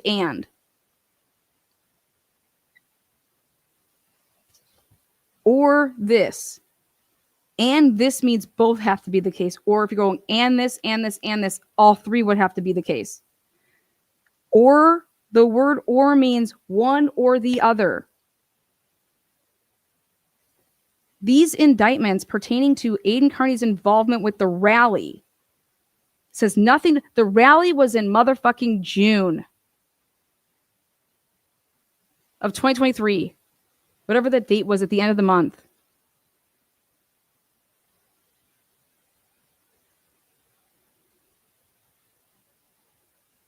These indictments for this portion pertain to Kearney's involvement with the rally that took place on or about July 22nd, there it is, 2023. Kearney argues that because he did not use criminal speech while picketing the various witnesses' homes, the indictments against him cannot stand. Everybody, because you are listening to this man, he is explaining the statute incorrectly. And he's saying, let's go and look it up. I'm over here, I'm peacefully doing this. I'm not telling anybody to go beat anybody's ass or go fight anybody or do this or do that. That's not the issue. That's not the issue at all. For Aidan Kearney to be indicted under GLC 268-13A, the Commonwealth was required to establish probable cause that Aidan Kearney's conduct in regards to the rally was done so with the intent. That means the Commonwealth at trial, because this indictment's going to stand, at trial have to prove what Aidan Kearney's intent was with the rolling rally. Okay? And since discovery has not been cut off yet, I don't even know when it was supposed to be cut off, but discovery has been ongoing, meaning that they can document and do whatever and show any other instances, okay? But for right here, for this indictment, in regards to the rally, was done with the intent to interfere with, obstruct, or impede the administration of justice, or. So when he wants to come out here and argue and say, I wasn't doing anything to impede on the administration of justice, I wanted these people to testify, or whatever the fuck his little spin is, it's horrible. Then you have the or with the intent to influence a witness.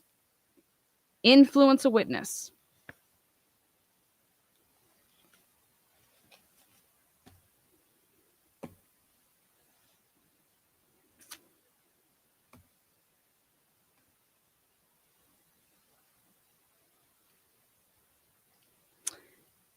Did you guys see the last part of the rolling rally? Juliana Nagel. When he was at Juliana Nagel's house, his intentions for being there was not to knock on the door and to ask her a single question. Nope, because he didn't go up to her door and knock on it. So that wasn't the intent, to ask questions. Nope. So what was the intent? Well, he tells you actually in the broadcast. His intent was to bring awareness to her neighbors, and then hopefully her neighbors will start pressuring her. And he uses the word pressure, just like I just said right there, in quotes, quote me. That's what he said.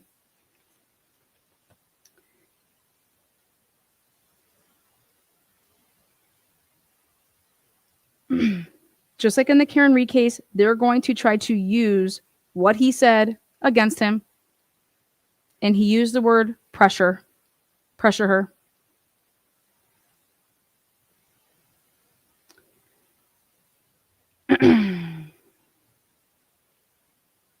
So, or with the intent to influence a witness, because matters of intent are rarely proved by direct evidence and are most often proved circumstantially, that is Commonwealth versus Bell. Kearney's intent can be inferred from the place, time, and circumstances of the rally. And like I said, I've done so much work on this case. I already think I figured a way out to beat him out of these charges. But again, I don't help bullies. But I am American and I do work for a living. Kearney organized and led a caravan of vehicles to the residences of witnesses Brian Albert, Jennifer McCabe, Matthew McCabe, Trooper Proctor, and Juliana Nagel. Each witness testified that a large group of people, ranging from approximately 25 to 75 individuals, arrived outside their homes. So they testified. They're going to testify at trial. They're going to testify against you, Aidan. In addition to the large group of people, Aidan Kearney used a bullhorn to inform the witnesses' neighbors that the witnesses were murderers or part of an alleged cover-up. I don't think there's anything wrong with that. That's not going to be a problem. The facts and evidence submitted to the grand jury gave rise to a reasonable inference that Aidan Kearney's conduct, coupled with his speech, were done with the intent to obstruct, interfere with, or impede the administration of justice or with the intent to influence the witnesses. Or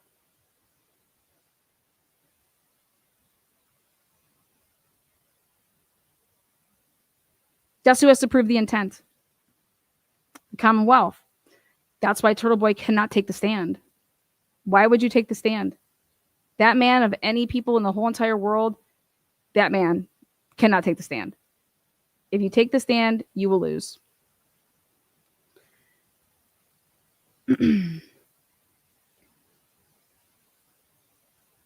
Because, okay, so he's citing case law here, and he tells you intent is a matter of fact, which is not susceptible of proof by direct evidence. So resort is frequently made to proof by inference from all the facts and circumstances developed at the trial.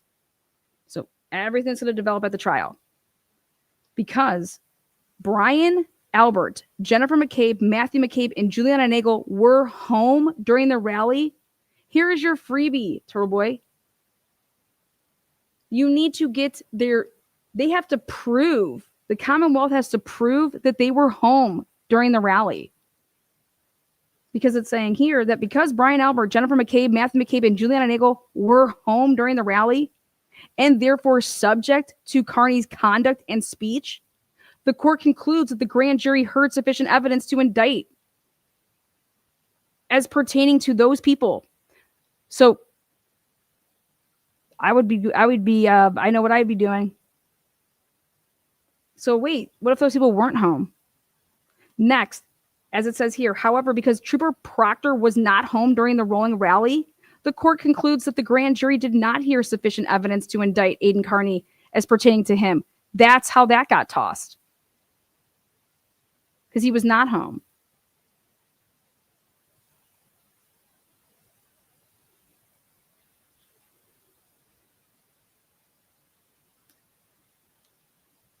And I went through it. I did a live and I said, Aidan Kearney, I think the only one that you have to worry about is Juliana Nagel.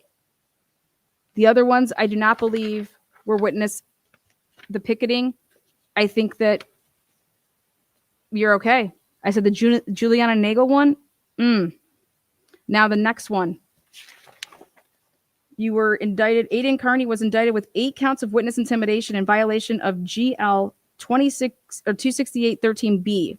As noted in pertinent part, whoever willfully, either directly or indirectly, threatens, attempts, or causes physical, emotional, or economic injury or property damage, or misleads, threatens, or intimidates, or harasses another person who is a witness or potential witness, or a police officer, or an investigator, or a family member of a person described in this section at any stage of a criminal investigation, grand jury proceeding, trial, or other criminal proceeding of any type, with the intent to impede, obstruct, delay, harm, punish, or otherwise interfere thereby, or do so with reckless disregard with such a proceeding, shall be punished.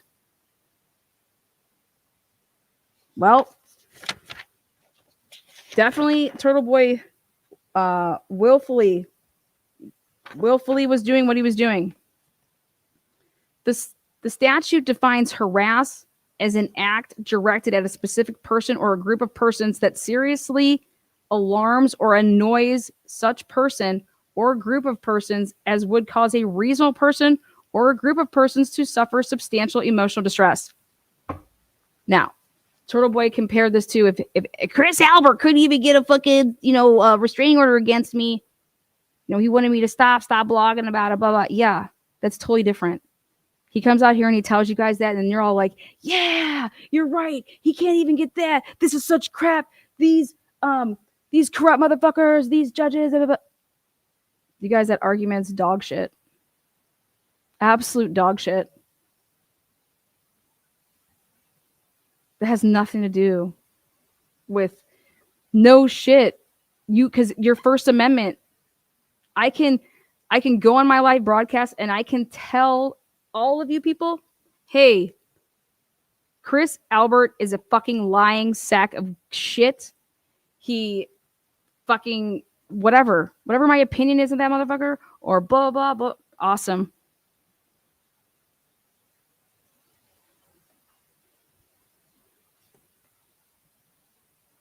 You don't go and get a protection order because you're not in imminent danger.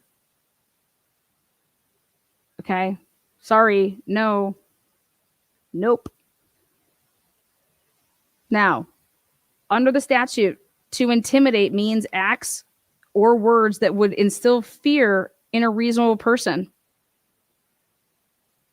To communicate indirectly requires evidence that the defendant intended such threat to be communicated to the targeted individual. See Commonwealth versus Water, so citing all this. Then the amazing judge breaks this down for Aidan and says, here, this is what I am indicting you for, and it's off of this. Said another way, for the Commonwealth to sustain an indictment under GL 26813B, it had to present evidence that Aidan Kearney had A, willfully, directly, or indirectly, that has to have happened, B, threatened, attempted, or caused physical, emotional, or economic injury 1000%, check, or threatened, intimidated, or harassed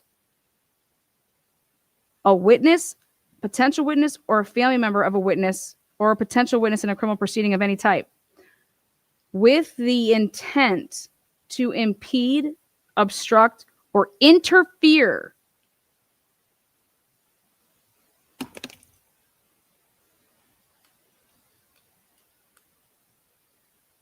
with a criminal proceeding, or in reckless disregard of the impact his conduct would have in impeding or interfering with that investigation or proceeding.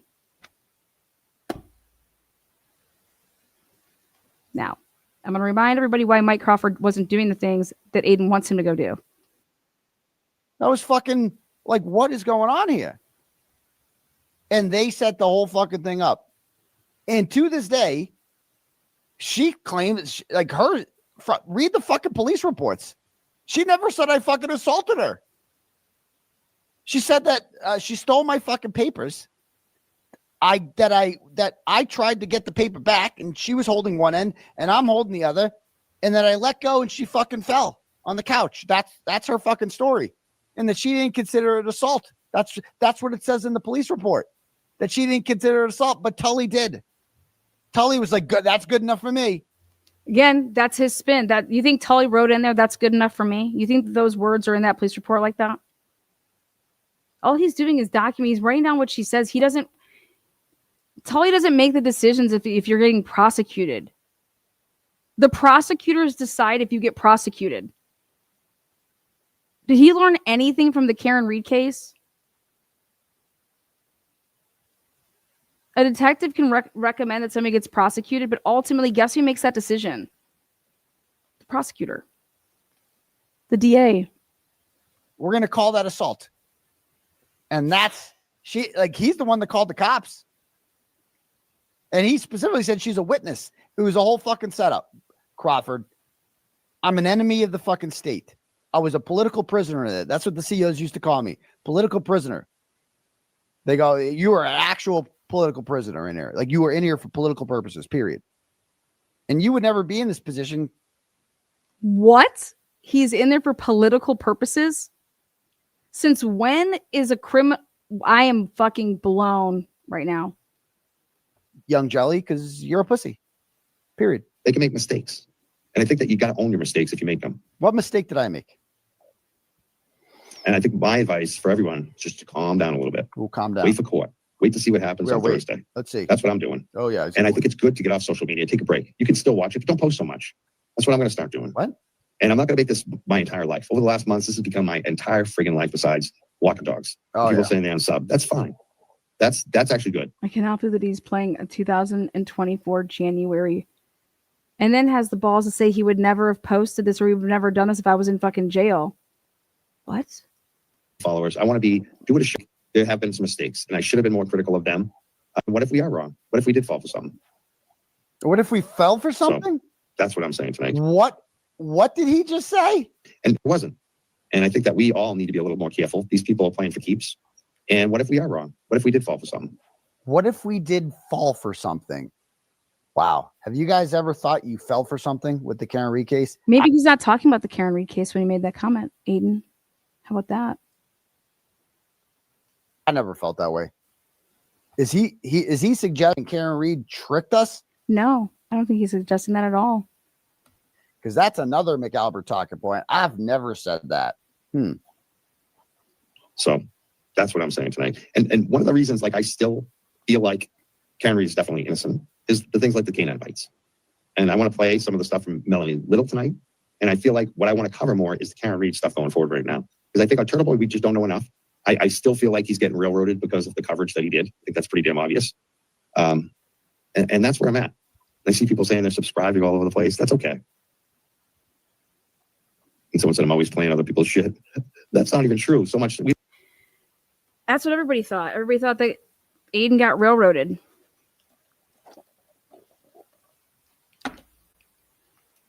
Until I read the 88-page mega motion. And then I read the opposition to that mega motion. And I was like, we got to go back to the drawing board of this whole criminal and how Caden's case truly came about.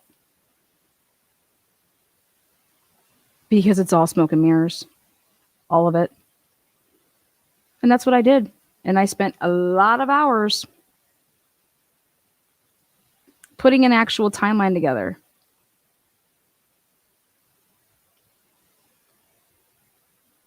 To think that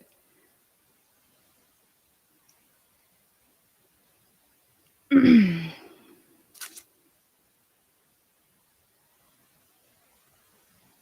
like this comment here. If anybody brought the crowds to this trial, it was Rita and Body. She's out in front of it with the police, keeping the crowd kind of in control, cheering on, talking to the media. She deserves all. I think Rita's awesome. I had the privilege of meeting her as well as everybody that was standing out there.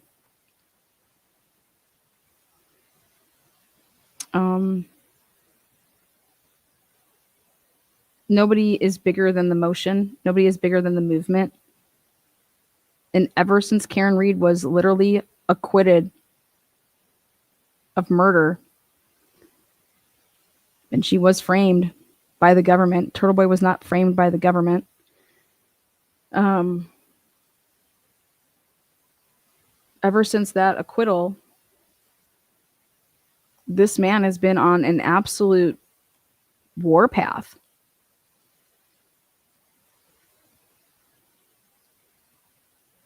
And now I'm starting to realize why.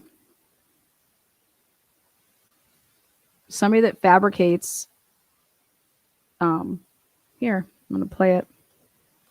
I made a pre-record. Here you go. This morning. Anybody that does this, this is unbelievable. Here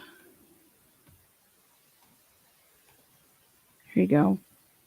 For anybody to learn is that if an opinion has to be silenced for another idea to flourish, then you're in a psyop. I've seen a lot of that in the past couple of years too. The interesting thing is what that does with our social media kind of hacking that tribal part of our brain. If all of us were sitting here in a room and we see someone get pulled up in front of the whole crowd and then smacked in the face, embarrassed, and then tossed out of the room, and I was about to go up on stage and do that, I'm like, yeah, I'm gonna be quiet now. I don't want that to happen to me.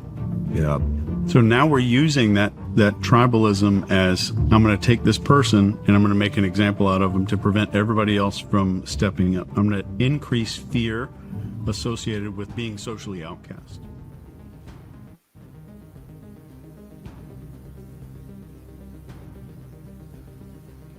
All right, so what I put together in this beginning of this pre-record, it's just like 6 minutes. Turtle Boy fabricates evidence in November of 2021. Like all good investigative journalists. So at the beginning of this It says November 19th, 2021. Okay. And Turtle Boy is Clarence Emerson, whatever the hell his name was. If you're going to cover a topic, you have to research. I was covering the Turtle Boy criminal case, and therefore I want to go back to the beginning. Okay, do you see how it says just now? These are posted in a Facebook message I went back to group. the beginning. It does not start with the murder of John O'Keefe in January of 2022. My research began in November of 2021. Turtle Boy proudly says that he has a Facebook account titled Clarence Emerson. Well, this Clarence Emerson account, he has group chats, and this one is blog.dat, D-A-T. I'm guessing it is a mod chat with his mods. Right there. See where it says November 19th, 2021, 11:09 p.m. Well, there was messages that were before this, same day, November 19th, 2021. And we'll come here at the beginning. Let me just back up. His mods, or who's ever in this chat, he fabricates evidence to make a fake account on Facebook to threaten himself using his own children.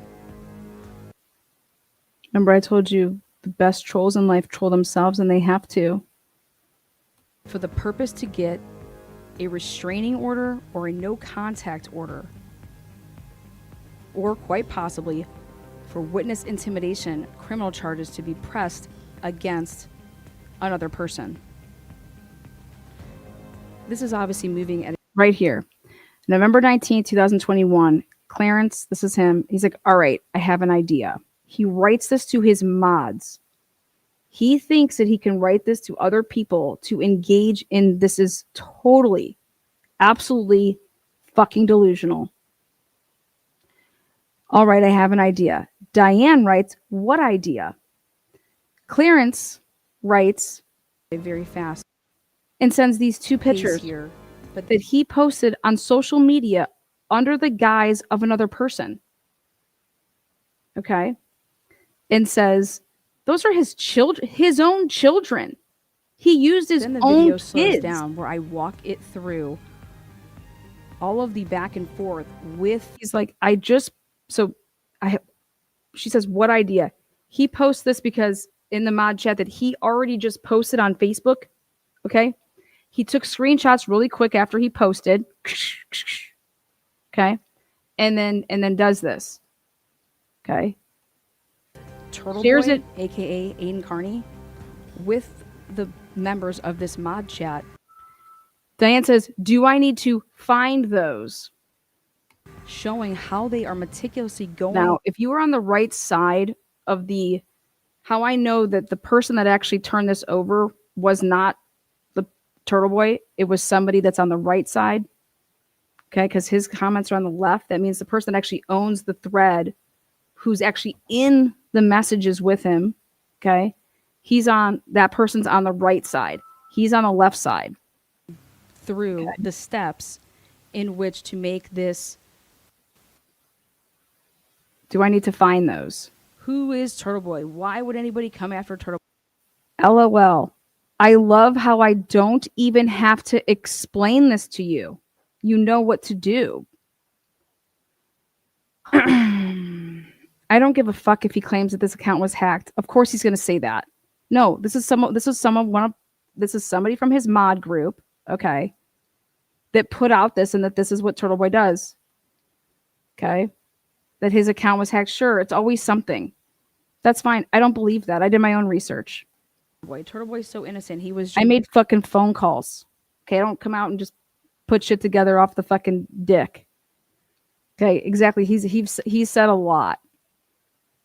Okay. Just back. Yeah. So love how I don't even have to explain this to you. Yeah, he does, because he's sued me so many times. Unlike whoever this girl is, he cares enough to learn how to spell it. Karen Reed and one patterns, exactly. Okay, this is absolutely insane. Why too late I got them? What you talking about? So when he said too late I got reported, that account that's saying that, why too late? Diane says, I got them. What you talking about? Oh, nice. Do me a favor. Message me in a private chat about them to alert that this guy, Ryan Waters is threatening my kids on my page. Look at this. Message me in a private chat about them to alert that this guy is threatening my kids on my page. Make sure that the corruption in this town didn't stand. All of these things that he claims that he was doing. Should I do it from Diane or Maureen? Maureen sends me $10 and says blah, blah, blah, blah. That's all I can think about. Okay. Should I do it from Diane or Maureen? She means from her Diane account or from her Maureen account. Now, the person on the right-hand side with the blue here, this is who coughed up the messages. Okay. Because it's from their perspective, their POV. Okay. It's from their phone. There's multiple people in this group chat.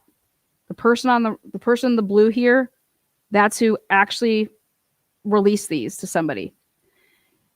You should have a few people send to you. Doesn't matter. He's like, yeah, good idea. So everything that's going on right now, Karen at different times, not for her, who can I trust? But because he saw her story and I'm an innocent woman like this. Well, I have a completely different view, and I want to show you my view and how I see all of this unfolding here in the near future with Turtle. Back up there, damn it. 4-4, okay.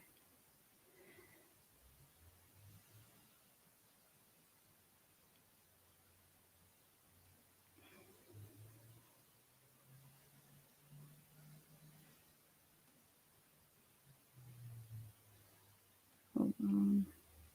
Okay. He says, who can I trust? Okay. And then says right here,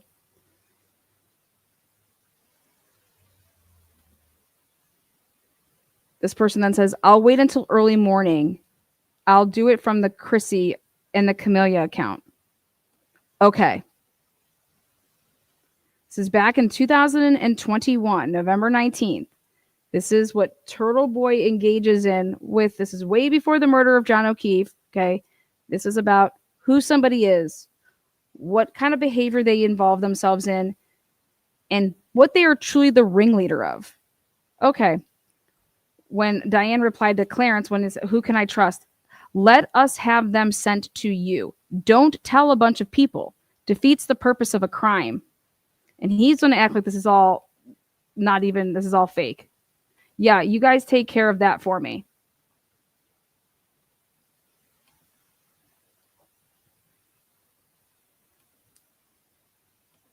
Yeah, you guys take care of that for me. Did you see what this guy posted and then deleted? Like, write that. He's telling them what's right. Did you see what this person posted and then deleted? Hell, you could post it to OnlyFans. Okay.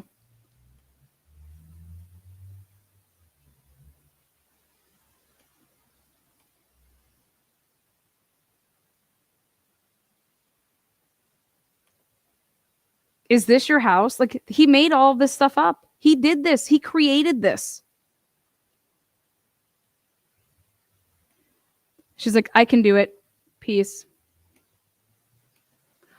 Then this person says, what? Don't put your address on OnlyFans, you nutcase. That's hey, like, you don't need to do all that. This one isn't cropped good enough. The first ones. Yes, first ones. Next time, let us in on your scheme and we could have had an argument with this person, made it real legit.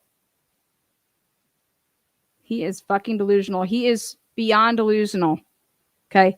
This is somebody who, this is who this person is.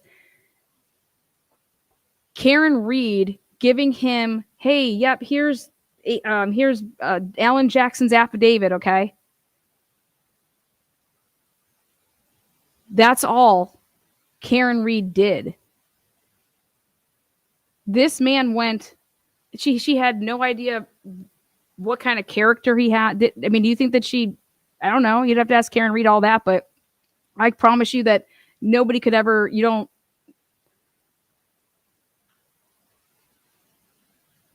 this is absolutely insanity. Okay.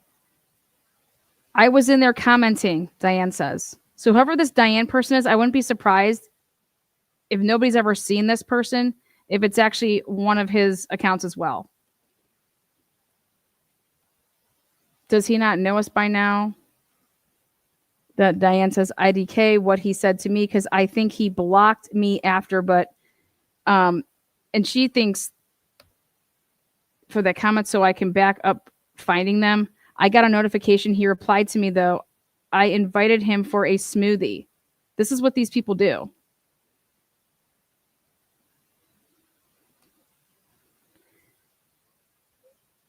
I sent to Clarence inbox.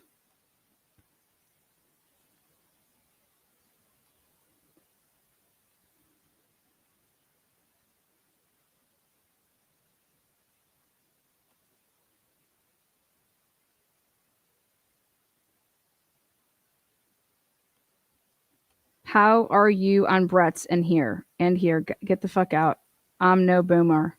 Basically saying that she knows she's hip to how to like post things and do things. Wait till you see this. Wait till you see this. I didn't fall for that shit crop job either. Yeah, that was bad. This is stupid. And then he, of course, chimes in because you said this is stupid. Wait, what is? What is stupid? Immediately, then he just pops up, what's stupid? But reading all of this.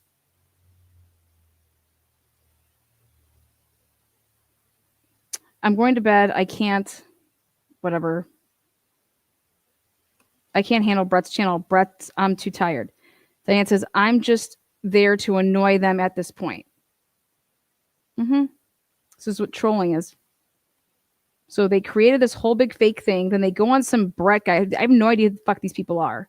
This is just who he is. That music video, really. And they ignore completely. I'm just trying to figure out what the preach was for and the SS talk. Okay. Now, again, same day, November 19th at 11 p.m. I just turned it on and Brett's crying. Okay. So what Turtle Boy did here is he created a fake account, wrote a guy's name, made a Facebook account, posted, and acted like this person who is the name of a guy that he is in, like, I don't know if it was a lawsuit or if it was for like, something civilly that he was doing and covering. But this person, he posted as this person's name, pictures of his kids, and acted like he was getting threatened. Because watch what Turtle Boy does. He takes these messages from Facebook and sends them to his attorney to say, hey, here. So, Clarence, I just turned it on and Brett's crying. Diane says, he thinks he's dying. Don't say anything. I'm sorry, but he's sick and upset. Again, none of this matters. I think Manda and Bud were almost too. It's very depressing, but also I know he's not going to die. This is what this Diane says.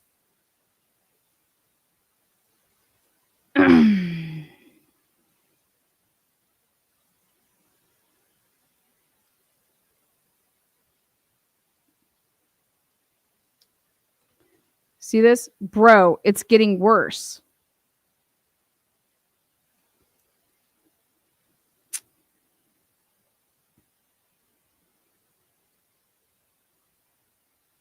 They share this email that's got the pictures posted and everybody that was included in this email. And wait for this part. When he decides that I'm going to delete this account and whatnot. Look, he shares all this shit again in that stupid fucking email. I don't understand what's going on there. This person says, Laura now. Is that for real? Okay, ready? Now this is where the big boom comes. Laura's like, I don't understand what's going on there. Is that for real? Who's Ryan McLean? Clarence, my lawyer in the Rain, whatever case, Ryan emailed him that yesterday.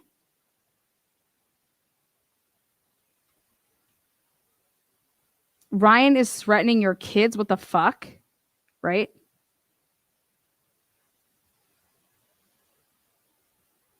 Well, here's Turtle Boy. LOL. Let's put it this way. What? And then there's a ton more, okay, to talk about in this back and forth. And he's like, well, no, you need to delete that.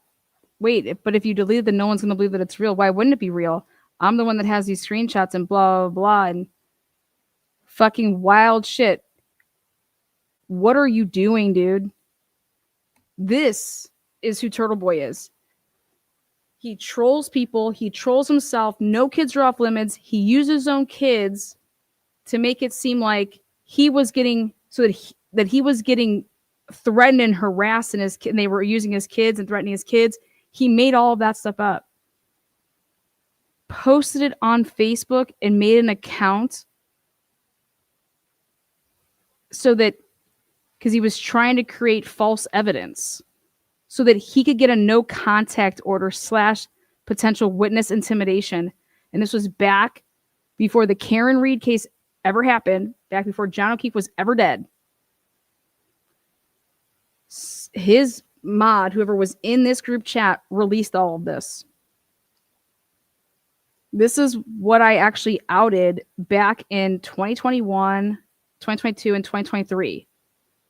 That another channel was doing to other people back, and then because I outed them in their total fraud shit, that they were lying to all their subscribers and their members, making up fake sources, making up fake things with certain cases. It was absolutely crazy. So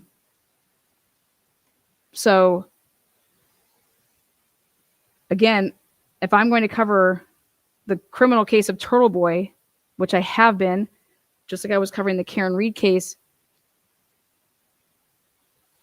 he presents the way that he presents the case against him is that what happened to Karen Reed happened to him. What's up, DB?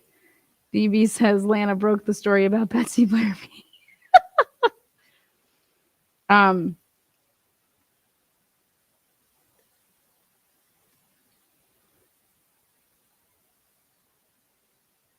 Karen Reed cut off Turtle Boy a long time ago. Long. And every time that when Ted Daniels breaks a story or does something, he would come out and, okay, now I'm going to out the Lucky stuff. I'm going to say Brian Lucky Loughran's name. And in August of 2023, I'm going to talk about that and break about the FBI. There's an FBI, blah, blah. He wasn't getting the credit that he thought he deserved. And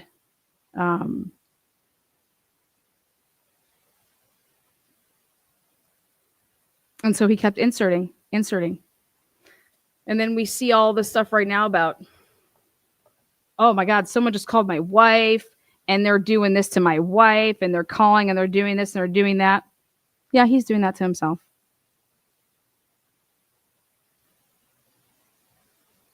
There's not a doubt in my mind. This is all absolutely bullshit, crazy. And you go back to the case against him. Here it is. As to the intimidation of Chris Albert, Aidan Kearney contends that the Commonwealth's evidence was insufficient because it did not present any evidence that Aidan Kearney's speech constituted a true threat or fighting words. This is how the judge saw it. The judge said that in support of Aidan Kearney's repeatedly assertions that because a different judge declined to issue a harassment prevention order on the First Amendment grounds, the indictment cannot stand. That's his argument. Well, this judge is saying, assuming without deciding Kearney's speech does not constitute a true threat or fighting words, speech that is otherwise lawful can fall outside the scope of constitutional protection depending on the context and purpose of the speech. The grand jury heard testimony from Chris Albert himself, not Kate Peter, not Tully, Chris Albert, and watched numerous video exhibits. They watched them, and I gave him a hint, and I said, hey, go look at your video exhibits. Do they say the name of the episode that was changed? If that is not across the screen, your argument about editing and the purpose, no. If it's for Tully to queue up what the next video he's supposed to play for in front of the grand jury because he's running the audio and that's his personalized thing, like this is his folder that he created. Okay. That is, and what you're trying to say that these were manipulated and edited, that's absolutely absurd.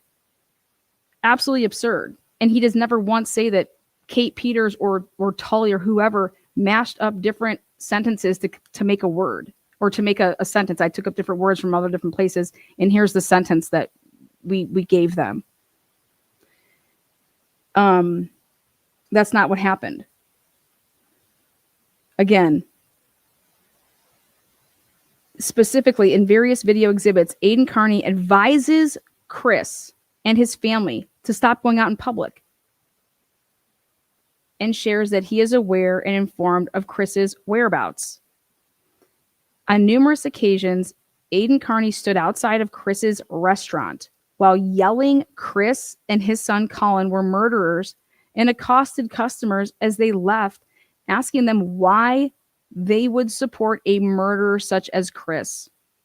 Based on the foregoing evidence, the grand jury could have reasonably found that Aidan Kearney's solicitation of his followers to order food from Chris's restaurant and not pick it up and pay for it were designed to and did inflict economic or emotional injury.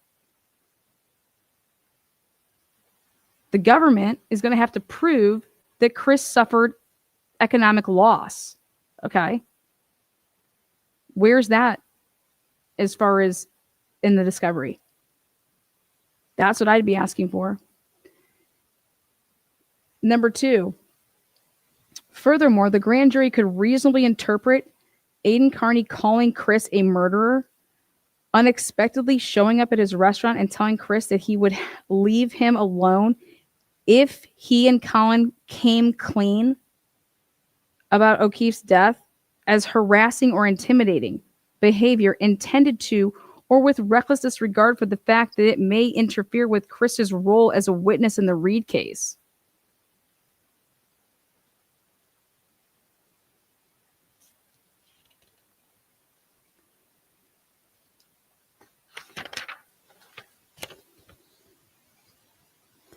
As to the intimidation of Colin Albert. Oh, and lastly, he says,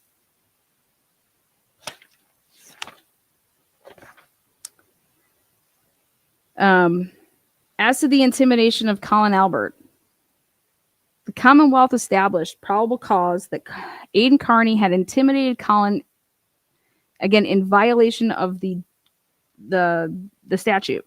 Specifically, Aidan Kearney broadcasted Colin's cell phone number and then left a voicemail, which the grand jurors could have found aggressive, harassing, or threatening. The grand jury could have reasonably found that Aidan, his statements, that he would show up at Colin's practices and games until he quit the football team as threatening, intimidating, or harassing. Especially, this is where I think he's screwed, especially in light of the fact that Colin chose not to play football in 2023 in order to prevent such conduct. If Colin testifies that I did not go back to college and play football because of this, and he, like, what was his intent? Well, I want to get you to quit the football team. That was his intent. What does Colin Albert go and do? He quits the football team. Why? Because of what he said he was going to do.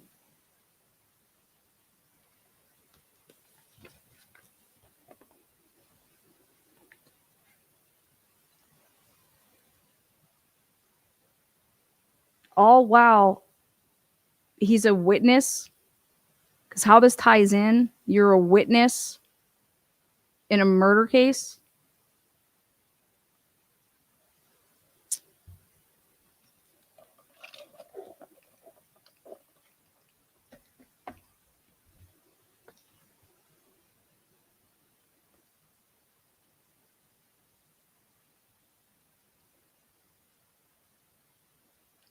What was his intent? The government is going to have to, you're innocent until proven guilty. If Karen Reed was acquitted of everything except the DUI, right? Because of the statute here, this is what you have to prove, right?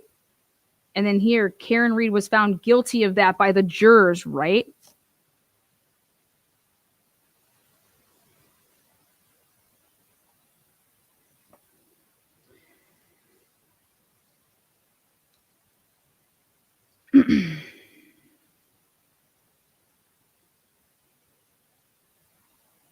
It's all on the Commonwealth. They have to prove all of this. But Aidan thinks he's going to take the stand. Well, then you're going to lose. You cannot take the stand. He cannot take the stand. And him telling his followers and people that are watching him that he can't wait to testify and fucking give it to whatever, what does he call him? Triple dip. I mean, I think he's literally lost his mind.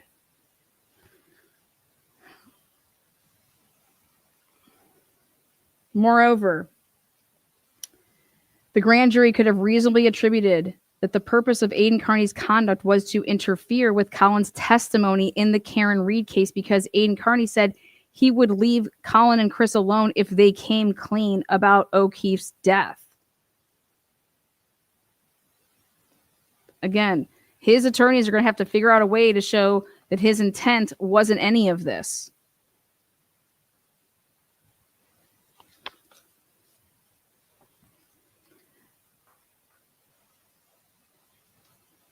As to Jennifer McCabe and Matthew McCabe, the grand jury heard sufficient evidence to warrant a finding of probable cause of witness intimidation as to both of them. Aidan Kearney has unexpectedly shown up to the McCabe's residence and filmed the inside of their home. I don't think they're going to win on that because, like I said, they're going to have to find intent that if there's messages like, oh man, their door's open and he's writing stuff to somebody and putting it in there like, oh my God, yeah, I'm going to walk up to the door and I'll have my camera open and like it's so that he can get film of that. Like there has to be intent for that. Again, was there any criminal intent behind the action? Okay. But geez, man, when we looked up these Massachusetts statutes, holy shit is all I have to say. I wouldn't want to live in Massachusetts. They need to, woo. Yeah, I would have rolling rallies to change the law right outside the doors of the courts. Okay, that's what I'd be. I don't think that I think that some of that stuff is just a little, woo. Okay, so Aidan Kearney has unexpectedly shown up again. Such conduct very well could have been done to intimidate or harass Jennifer and Matt. Well, see defendants photographing the victim's family shortly. That was from another case. Again, he's citing case. I mean, he's just going through and he's showing Aidan, like, here, this is what the problem is.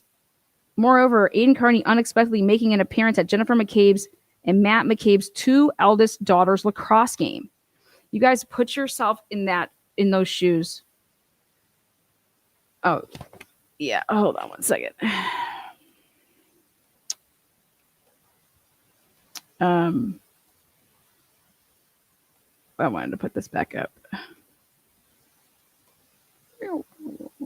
There we go.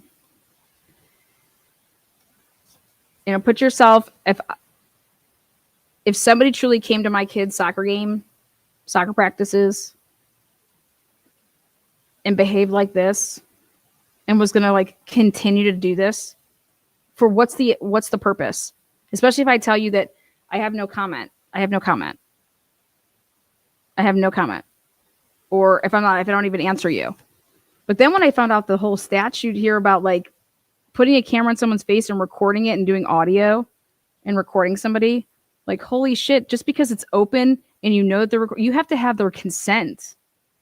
In Massachusetts, you just can't even do that.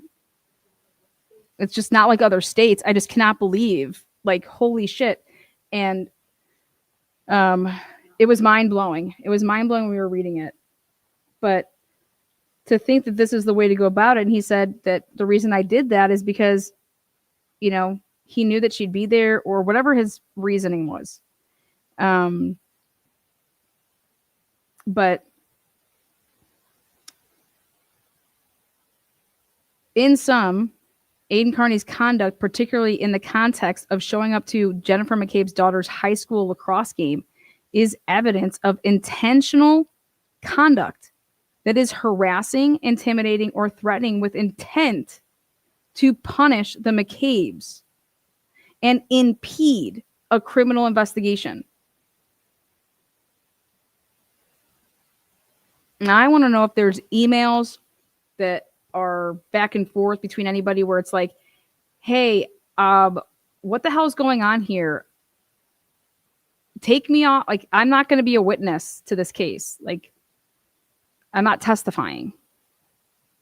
Like, I don't know anything in this case. Why are they, asking me questions? What's these emails that they're talking about? Hey, everybody was emailing the DA and blah, blah, blah. And like, goddamn, how dare these people? What's wrong with that? What I think it should start, though, is I would be calling my police to say, hey, I have no idea what's going on. I contacted my attorney, or I contacted a friend, and they said X, Y, and Z. I have somebody that's doing this. I realize that I guess now I'm the subject of some online bloggers covering the Karen Reed case. That's great. Awesome. But I don't want him showing up at things and I feel like he's harassing me. Do I write this guy and say, hey, I have no interest in being on your show. I have no interest in please leave me alone. How do I go about this?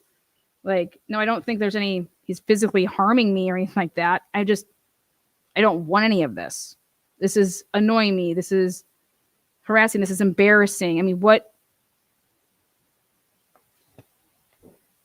what's up? Right? Did any of that take place? Is there any proof of that? Beginning whenever he started covering, what type of paper trail was developed? And is it legit?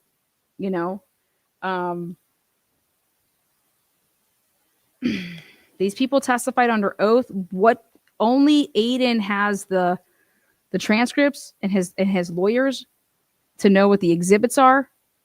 Okay. And what he has peppered his channel and followers with is laughable. If you read the documents. If you read these documents. Now, what everybody's going to say is, well, wasn't it laughable when Lally was writing things that he was writing?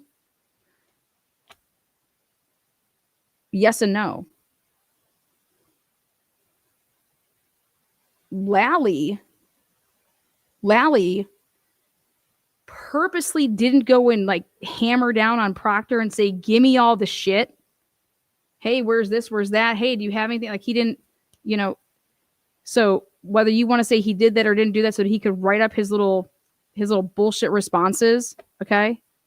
Well, if Aidan believes that these are all bullshit responses by Cosgrove and everything, and it's all lies, it'll be there. What's the discovery that's coming back to you? You got to keep asking. You have to keep putting in supplemental requests. And when you're going through your material, that's what's leading to supplemental requesting that you would be asking them for. But he's caught up in the minutia. Turtle Boy's caught up in the minutia of he wants to know who gave him something. That doesn't fucking matter at all. Okay. Think about jailhouse snitches, okay?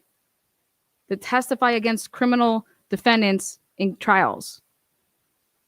Who gave you that? What did you do? Well, you're going to then attack the credibility of whoever. But the people that are testifying at the grand jury are these witnesses. It doesn't matter if this girl, Kate Peters or Peter, whatever the last name is, it doesn't matter if she held their hand and walked them through the whole thing. That has nothing to do with anything. Nothing. It's about the authenticity of it all. Like, these people are real. They're real people. Okay? Like real people. The videos are real. What he did was real. Are you defending the Commonwealth's charges, Lana?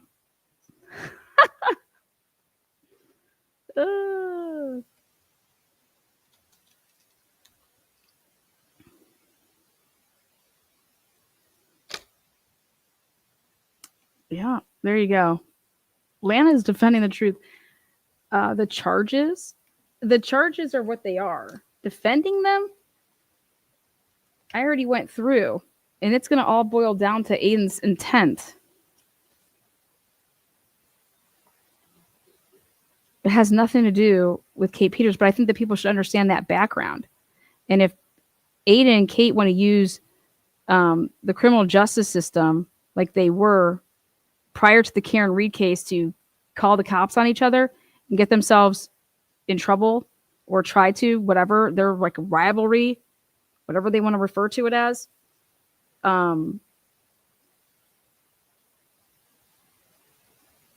This is your thing. This is where he and only he, this has nothing to do with his advocacy for Karen Reed. He did not get arrested because he was advocating for Karen Reed. I was advocating for Karen Reed. I was advocating for Alan Jackson, Liza Little, Yannetti, all of it. I was advocating for a timeline for a discovery that was absolute shit. I was advocating against a cover-up. I had the Alan Jackson affidavit. I chose to put together a timeline.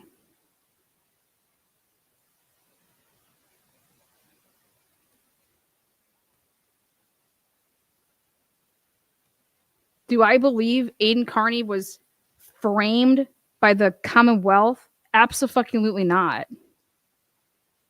No. Karen Reed was framed by the government. Aidan Kearney inserted himself into the Karen Reed case. He wanted to make himself synonymous with the word Karen Reed. That name. Aidan Kearney. Turtle Boy. He had Karen Reed literally as a source, and he doesn't even know what that means. He literally shit the bed.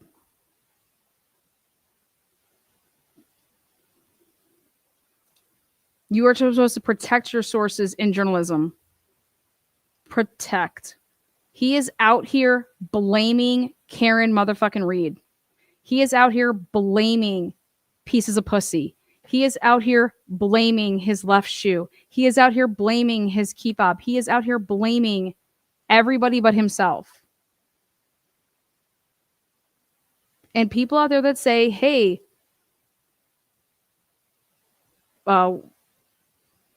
if he would have done it this way, then nobody would have saw it. You know, I personally believe that Aidan Kearney knows his laws, his statutes. You want to know why I personally believe that? Because of the things that he's said and done. He wants to play a cat and mouse game with this girl. This girl watches all stuff. That's nothing new. He thinks that she's obsessed with him. Well, no. I would look at it as like, if it's a rivalry, you've gone and tried to fuck her over. She's trying to come and fuck you over, right? and she's just reporting what you're doing. And if you're not doing anything illegal, then there's nothing to ever worry about. Okay. But it does not matter who alerted the cops to anything. Because according to Aidan Kearney, everything that he did is not illegal.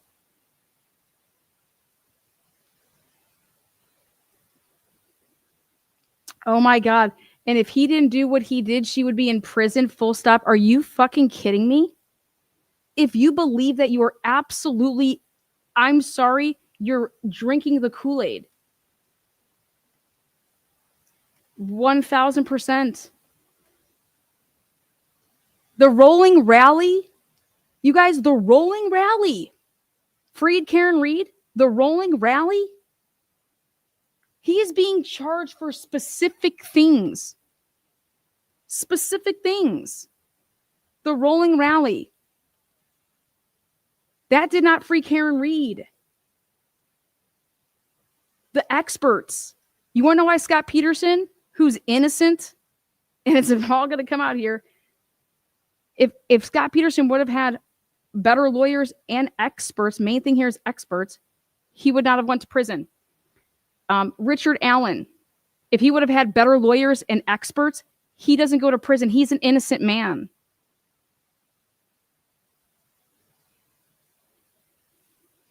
You know how many people were advocating for Richard Allen and putting it all out there, the absolute craziness in that case in Delphi?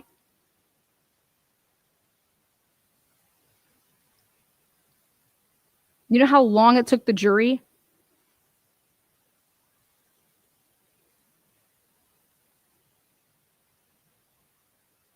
Richard Allen needed experts and 1/10 of the ability that Karen Reed had in her defense with her lawyers. There you go, another person. Zachary Adams, no experts. Framed by the government, getting witnesses by the prosecutor, being the ringleader of it. That's the government. He inserted himself in this case because he money. Go watch the rolling rally again. Why did he do the rolling rally in the first place? Money. Notoriety.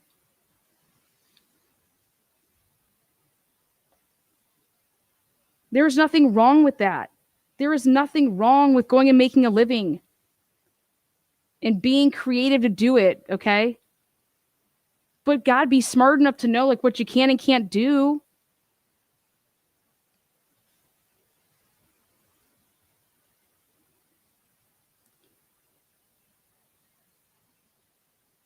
In sum, Aidan Kearney's conduct, particularly at the context of showing up to the McCabe's daughter's high school lacrosse game, is evidence of intentional conduct that is harassing, intimidating, and threatening with the intent to punish the McCabe's and impede a criminal proceeding. Therefore, the grand jury heard sufficient evidence to indict him. Now, you got to prove this, that he had criminal intent. I have no idea what's on that man's phones. None. I can only tell you that I think that's not good. But whatever is in his phones and whatever he was doing and talking about and how you can show his intent, what he was potentially Google searching. As to Elizabeth Proctor, the grand jury heard testimony that Aidan Kearney disseminated Elizabeth Proctor's employment information and encouraged his followers to post negative comments about Elizabeth on her employer's social media pages, which they did. Additionally, Aidan Kearney's public sharing of Elizabeth Proctor's personal phone number, along with the content of the voicemail messages, could reasonably find Aidan Kearney's conduct to be harassing, intimidating, or threatening with the intent to impede, obstruct, or otherwise delay the Reed case, which her husband was heavily involved in. Therefore, the grand jury heard evidence sufficient to indict under. As to Juliana Nagel, the grand jury heard testimony that Aidan Kearney has posted articles accusing Juliana that she is part of the cover-up of the O'Keefe's death and that she needs to tell the truth. Juliana testified that she believes Aidan Kearney has posted articles making such accusations because he wants her to change her testimony. That's what she testified to, not Kate Peter, not Lindsay, not Meredith, not any of this. These are people that are witnesses, and that your words, and I'm telling you, the only time I see that as a problem is at the rolling rally when you say the word, that us being here and us letting the neighbors know, pressuring her.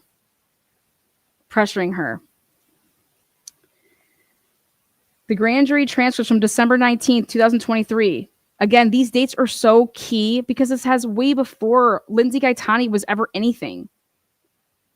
The grand jury began on November 28th.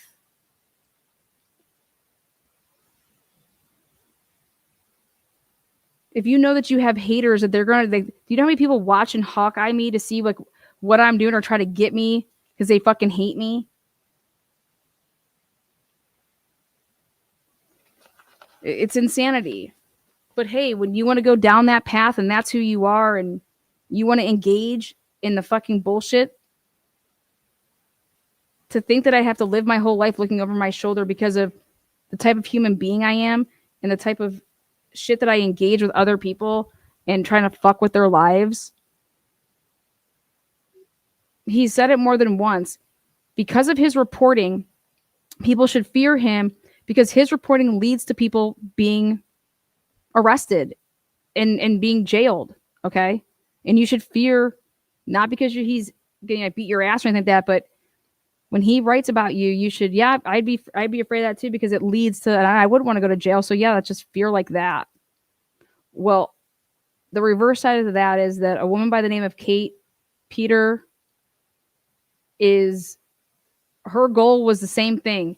When she writes about people, her goal is to get them in jail. So Aidan, that's what he does.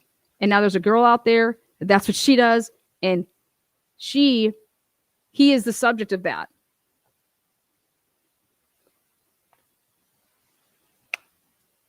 He says, oh my God, she's just fucking so obsessed with me. It's fucking, that's all he fucking says out of his mouth about everybody. Everybody's so obsessed with him. Everybody fucking so obsessed. No, sometimes people watch when you see an accident or there's like just a train wreck and it's just fucking people look and they watch.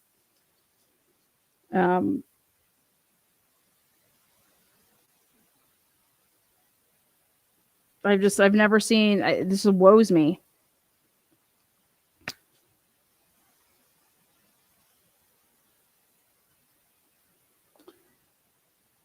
The only person I feel really, really bad for is Karen Reed.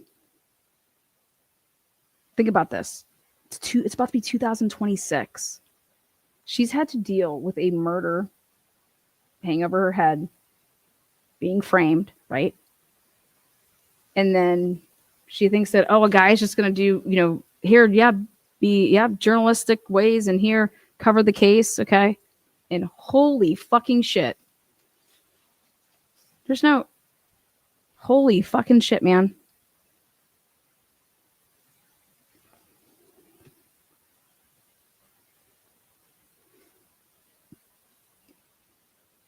Do you know how much fear probably was in Karen Reed? Like, what the fuck is this motherfucker going to do? And then also, well, geez, it's not just him, then it's all these people that follow him, okay, that are Karen Reed supporters, right? And they're donating to this cause. And God, because I can raise all this money and blah, blah. Like, Karen Reed needs me. Karen Reed needs me.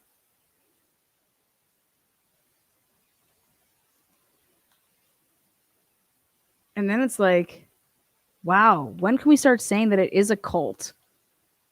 Because you have to think for yourself. But for somebody to seriously say, like, what did I do? What mistakes have I made? Like, that's really where you're at right now? To not sit here and say that you wouldn't change anything and I would do everything the same And the only problem I have is my taste in women. That's what he said on Court TV on March 4th, 2024. Are you fucking kidding me? We've had so many interviews and content on here. You can be, it's ridiculous. This is Mike grew a vagina. Here's a good one. I think it's fine to check yourself. I try to remember to do that. I think that's all it is. Mike We all need to check ourselves. Yeah, check yourself there. And I don't know why. I think that Turtle Boy needed more checking. I need to check. And I think often I have too. Oh. And I think I see it in Grant. I think I see it in Kate. I mean, the thing about Kate, I can't trust a lot of what she says because of the hate that she has for him. But he gave her that awful nickname. So there's two sides to it. There's two sides to the Kate Peter debate because I called her crusty panties. It's my fault. Kate is pretty awful, but I called her crusty panties, which she calls herself too, by the way.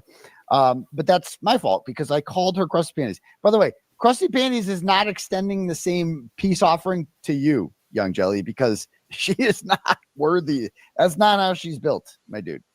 And so, yeah, this guy.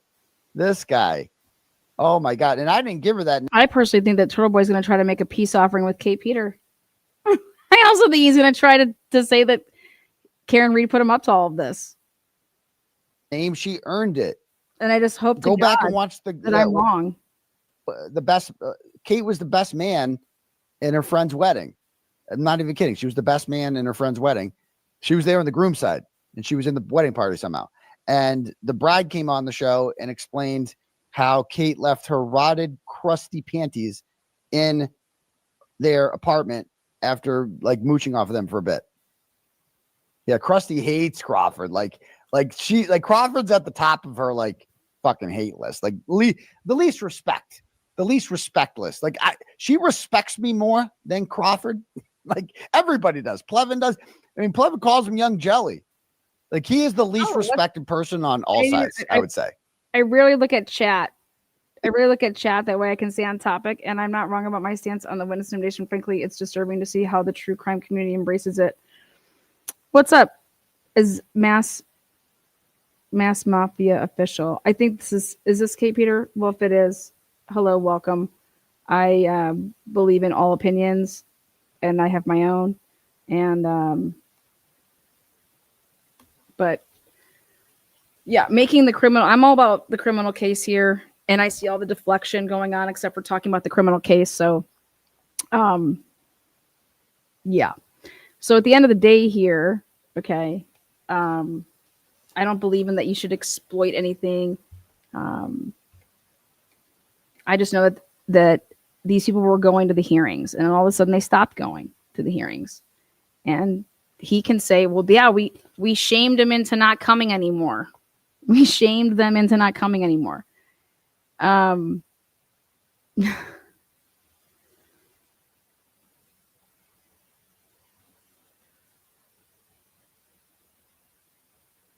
They could still have went to those hearings. If people are booing, they can get booed. I don't see any issues. I mean, people go outside of the courthouse all the time. I don't see anywhere that the grand jury or that this judge, said,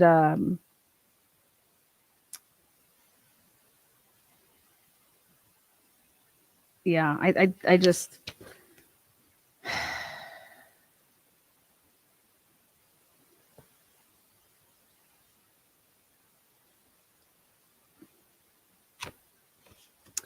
it all comes down to intent. What was the intent? So that's what I'm trying to do on the show now. I want to be more fair if I'm going to be covering this. Gotta be fair. Listen, some wow, you're a coward. Yeah. No, I think I'm actually being brave tonight. He's brave. He's brave. To even do the show. He's so brave. But look at these people. They turn so quickly. Vagina Mike. Vagina Mike. This is actually a very good comment. Vagina Mike. Yeah, I agree. He pushed Karen's innocent because she's innocent. Plain and simple. Vagina Mike. All sanity. Thank you. Wow, you're a coward. Look at these people. They turn so quickly. Vagina Mike. Wait, what did he say before this that? Is brave tonight. But look at these. That's absolutely true. Like, and I have no idea what him and his attorneys are doing. None.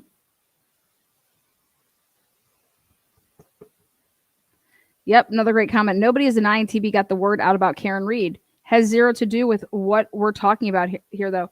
Absolutely. The other thing is when you're, that's not going to help. That's not going to help Turtle Boy.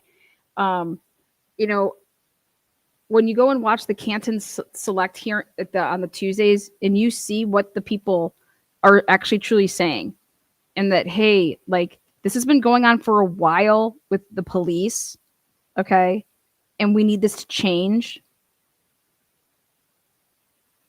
Like, I like to go listen to those things because it's not just the Karen Reed case. The Karen Reed case blew it up to the point of like, hey, here, hello, do you see our police? So, and I think, I just think it's great. I think it's great that people are going to those and voicing it, and there is a problem. It's a fucking huge problem.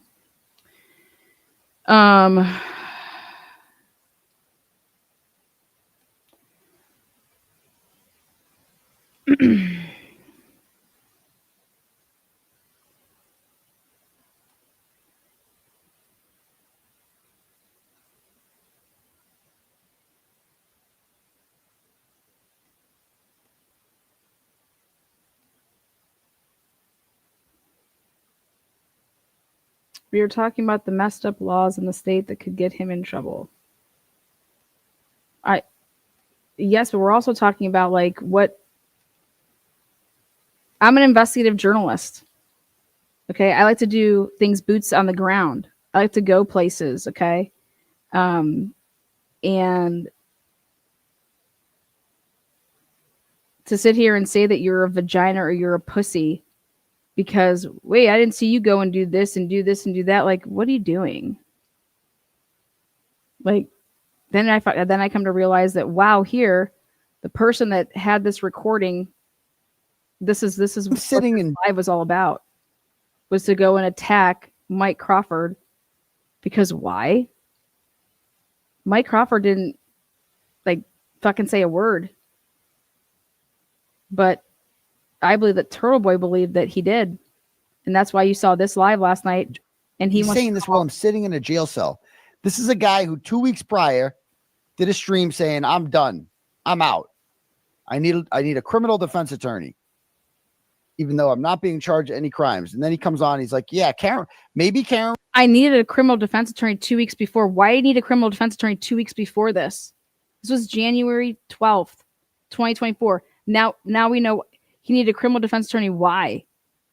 Reed's guilty. I don't know. His official. What happened 2 weeks before January 12th? About 2 weeks before.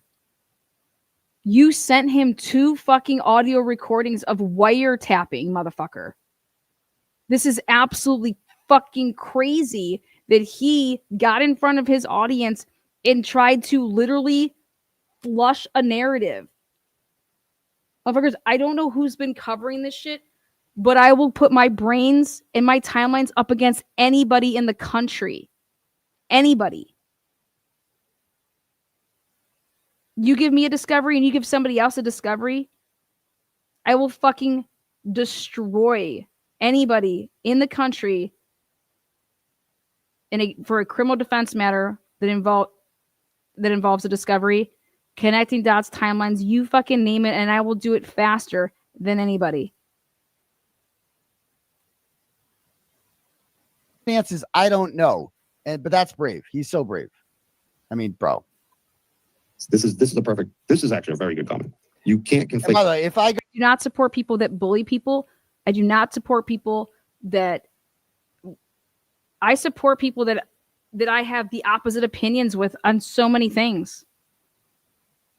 But there's just I want to embrace somebody that has integrity. I want to embrace people that have fucking their shit together with their priorities.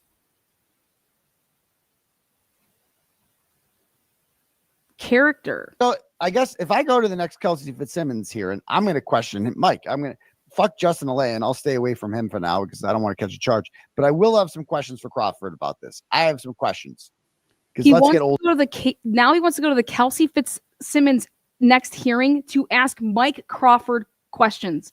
This is absolutely delusional that people are like listening to this shit.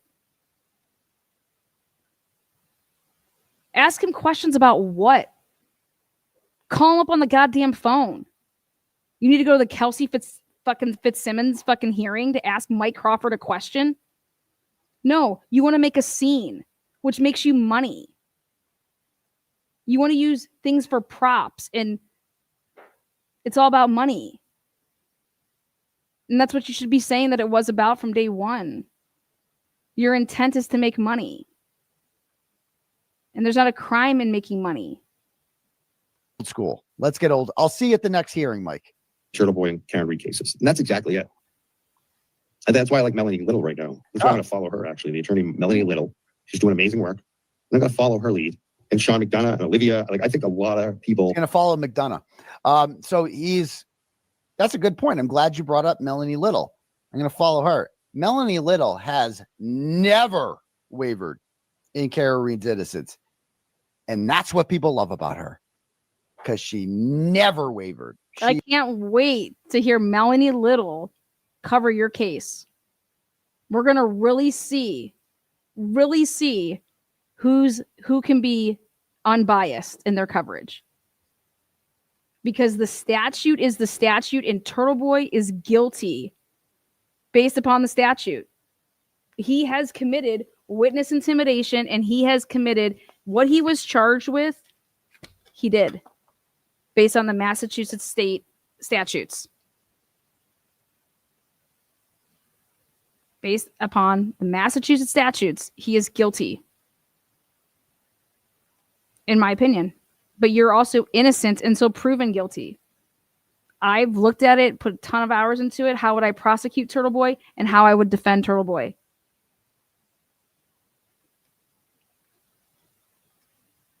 I think if I was to prosecute Turtle Boy, he would be found guilty of everything to do with Juliana Nagel.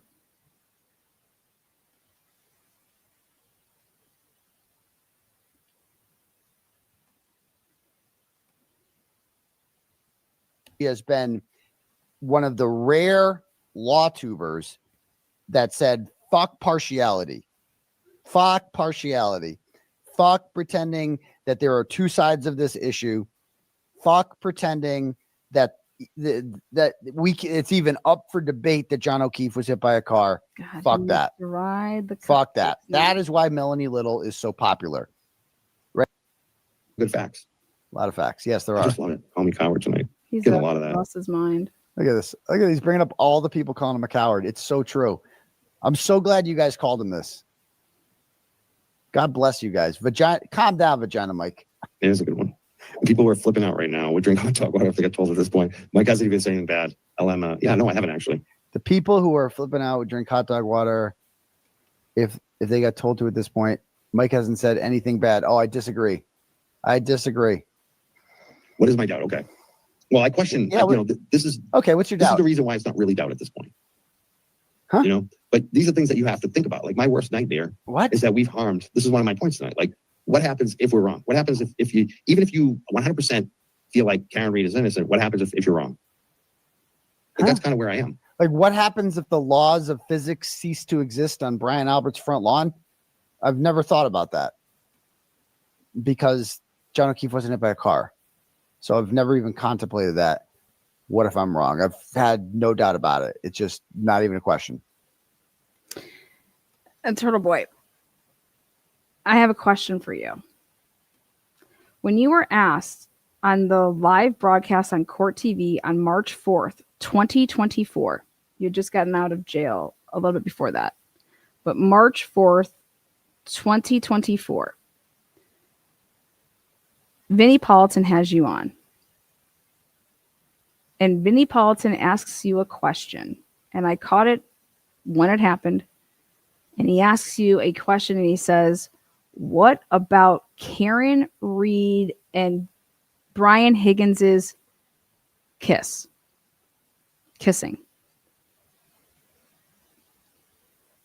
You had never once, ever, on any broadcast, ever, not once, And even after Vinnie Politan asks you that, did you not click in your brain, holy shit, what the fuck is he talking about? Instead, his response is, Vinnie, I don't care if she's banging half of fucking Canton.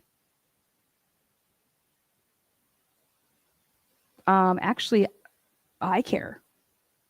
That's motive for Higgins. All of the talking that you did with Colin this, Colin that. Well, it would matter. The waterfall bar tape showed, what does it show? It doesn't show Colin there. It shows Brian Higgins there. Also, all the text messages between Karen Reed and Higgins leading up to January 29th. You didn't know about any of that. Or did you? Don't know. But I can promise you that I went through his entire Twitter to see when the first time that was ever talked about. So let me break this down for you guys. Turtle Boy never put that out. On March 4th, he is asked by Vinnie Politan about Higgins and Karen Reed and their kiss. They're intimate. Do you know what that means? That means that Vinnie Politan on March 4th, 2024, he has a source that could only come from literally, I would maybe say 3 people. That would be Karen Reed herself, but I'm throwing out Karen. I don't believe it was Karen. And then it would either be Higgins himself or potentially whoever Higgins would have told. That is who Vinnie Politan's source had to have been. Period.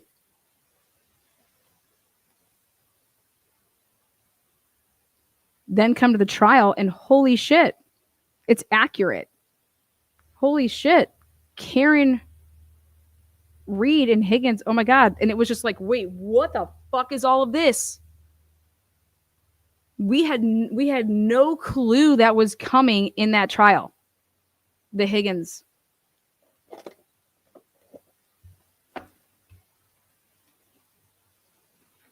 That should tell you. Turtle Boy claims he didn't know and was blindsided by Karen's text with Higgins. Exactly. And do you want to know why he wants to say blindsided? No, that means that should tell you guys how early on Karen Reed stopped telling that man anything.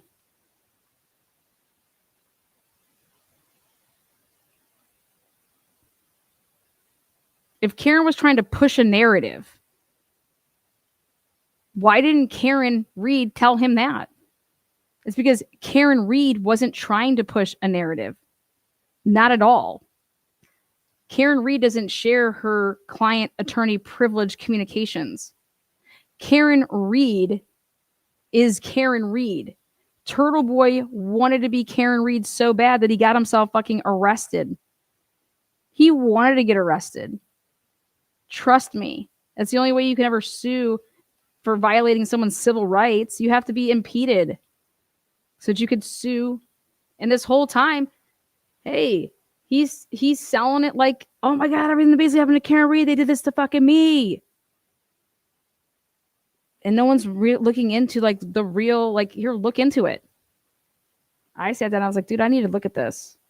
Because Cosgrove's response literally blew up Bettero's letters, made him look absolutely ridiculous.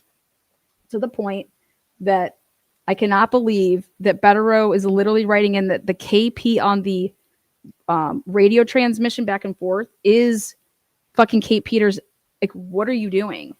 How do you not do your due diligence, Bettero, and not know who was working that day during the arrest and everything that transpired with Turtle Boy being arrested? Who was working that day? I cannot fucking believe that you really wrote that in on the 88 pages. And that's because you're believing your client, in my opinion. Your client is telling you all this stuff.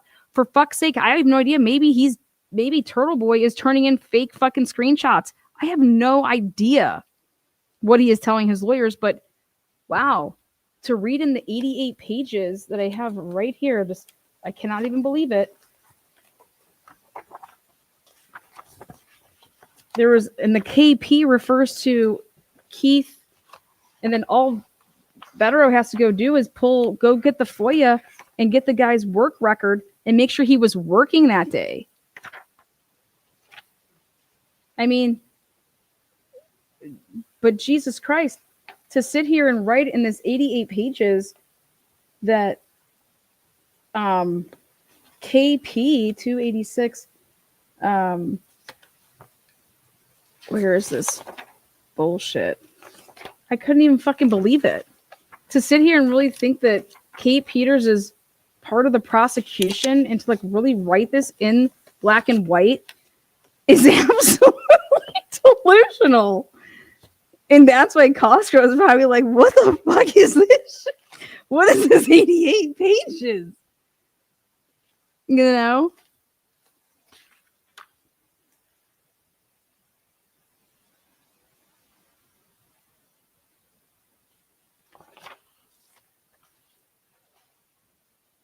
Where is it? Does anybody know what number it is on the affidavit? I mean, fuck, I'm gonna have to look in the damn. I couldn't even believe this shit. I was like, whoa, this is not. Oh, here it is. Got it. It's on page 45. Okay. Here it is.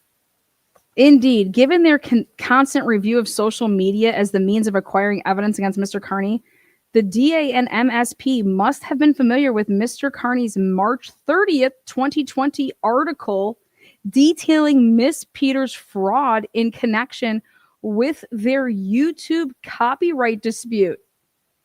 You guys, indeed, you think MSP watched a March 30th, 2020? That is almost how fucking John O'Keefe isn't even dead for another 2 years. Indeed.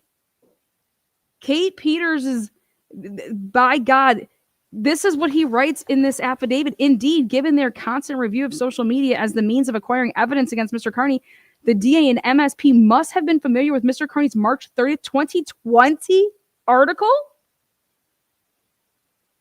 Who? 2020 article.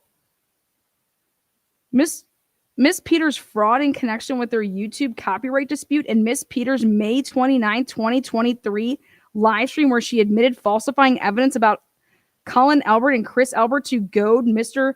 Kearney into smearing them.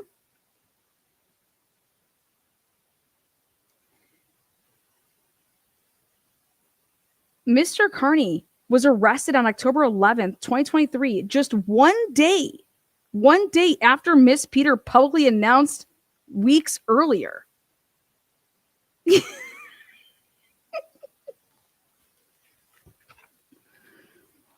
MSP audio transmissions from immediately before Mr. Kearney's arrest revealed that the arrest team, a fugitive unit, which included Detective Lieutenant Tully, heard from KP. It was the same thing from yesterday. 2 older kids getting on around the same time, but it was 8:30.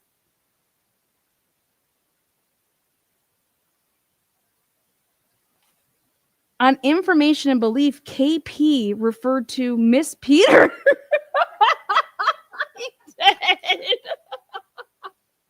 On information and belief, Kate Peter referred to Miss Peter, and she helped the MSP coordinate Mr. Kearney's arrest by monitoring him beforehand. Okay, dude, all Mr. Bettero had to do is fucking ask to see who was working the detail of Mr. Kearney that day. And that's a discovery request. And if they're not going to give it to you, that's actually a FOIA request. Go and find out who works in the Massachusetts State Police, okay, or whatever police, if it was local, see who was working. Does anybody have the initials KP? Anybody? To literally see in Tully and Cosgrove's affidavit that was accompanied this, filing this opposition, to see that, oh my God, it's some guy named Keith. I call him Pantalones. Wow.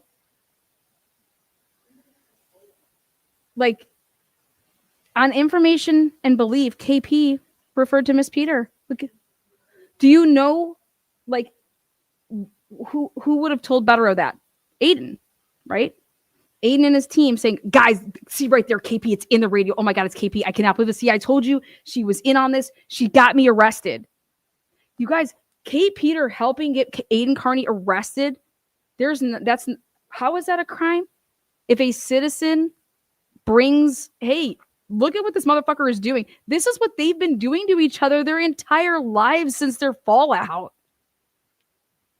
Miss Peter attended Mr. Kearney's October 11, 2023 arraignment in Stoughton District Court.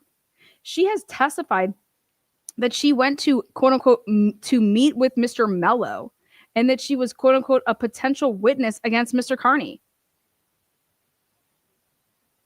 Shortly after Mr. Kearney's arrest, Miss Peter, with the blessing of Mr. Mello and Detective Lieutenant Tully, became an integral part of the prosecution team.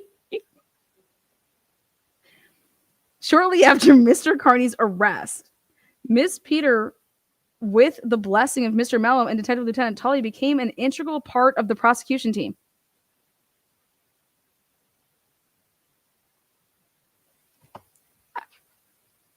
Miss Peter has a history of surveying people to create chaos for them in this footer.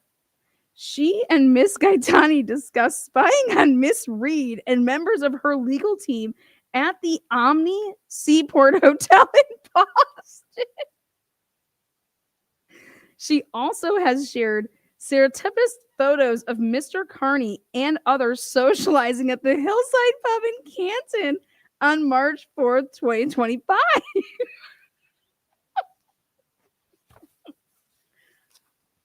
And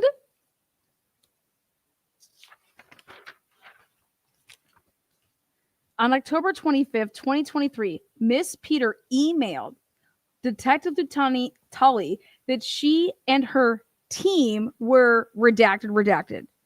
Exhibit KK.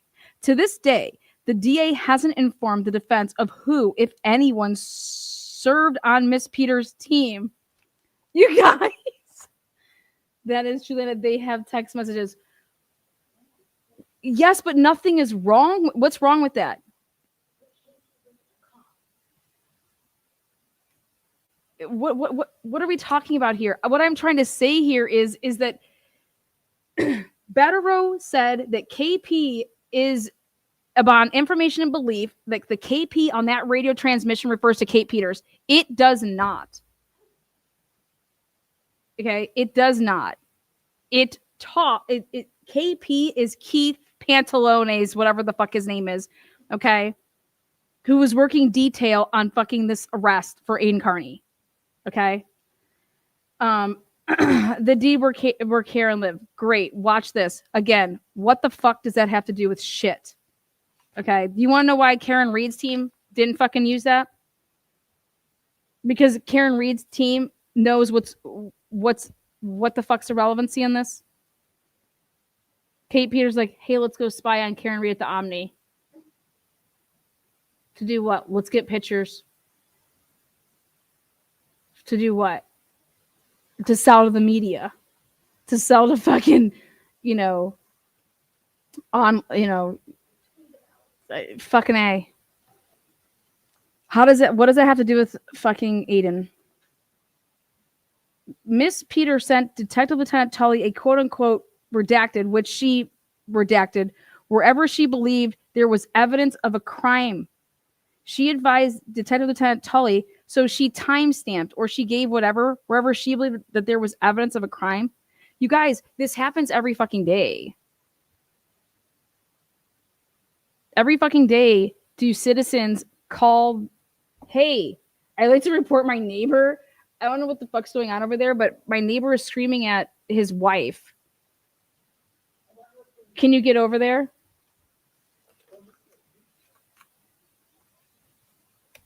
Inserting? No, I'm covering his criminal case. But I'm glad that you look at this as inserting. Goddamn documents. Number 179. Miss Peter further informed Detective Lieutenant Tully that her team, do you want to know what her team refers to? You guys really, like, they really thought that that was the prosecution team. I mean, I cannot fucking believe this. There has to be, I mean, this is funny.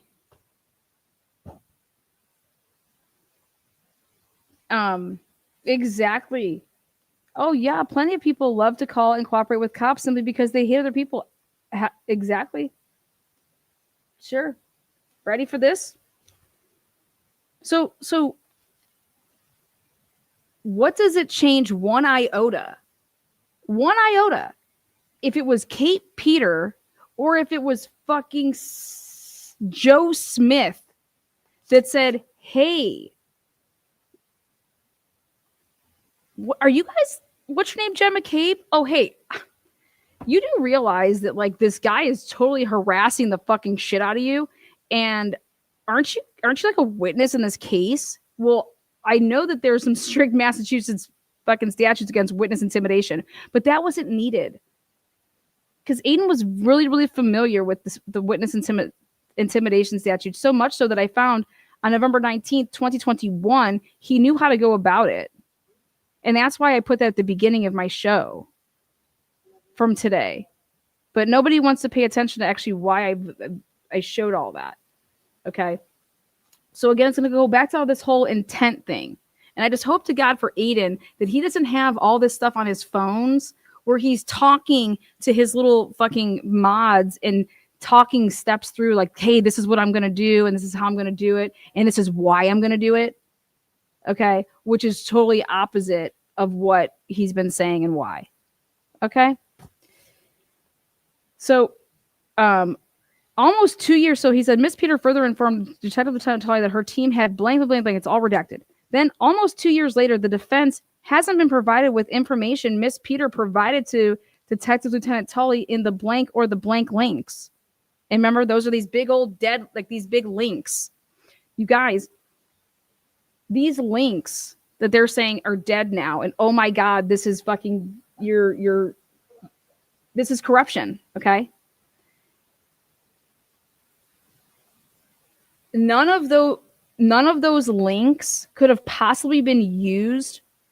I'm going to tell you how and why. Look at the exhibits of the grand jury.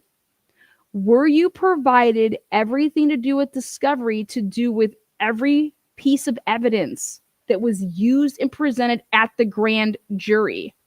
Oh, this is not I'm not speculating at all here. Not this part. I'm showing you how you would break this down.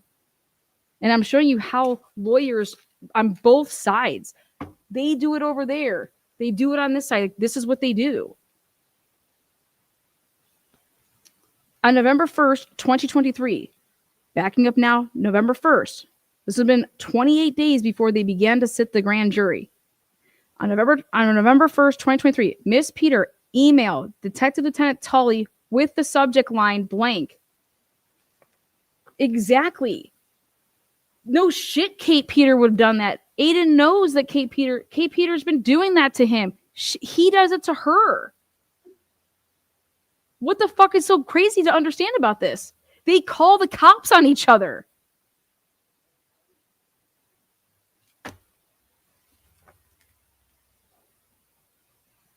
Hey, this guy's doing X, Y, and Z. And that's why he's over here, Turtle Boy, saying that Kate Peter is the spokesperson for the McCabe's or whoever.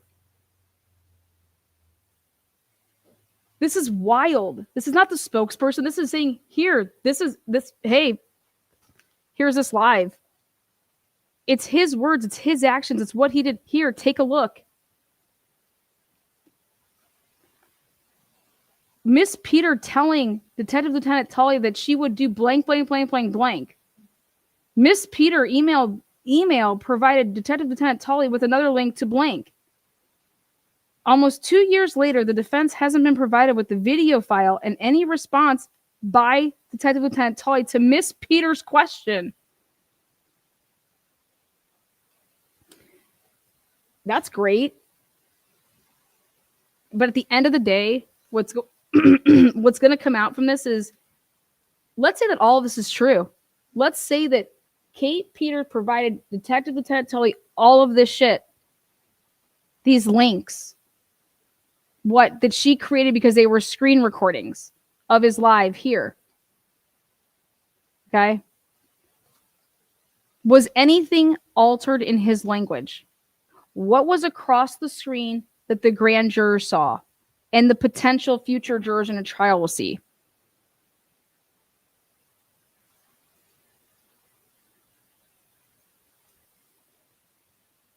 Was any of his words chopped up and made differently?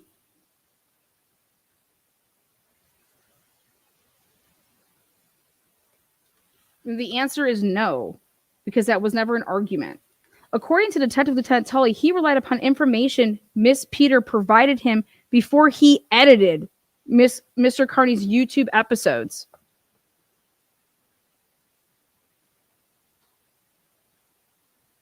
So this is why they say, yeah, the selection. Miss Peter said, hey, this is the timestamp when he talks about this. Okay. Yes, the titles. We're going to get to the titles. We're going to get to the titles that Meredith found. I'm going to tell you about the titles. The only thing that matters with the fucking titles, let me make sure I'm perfectly clear with this.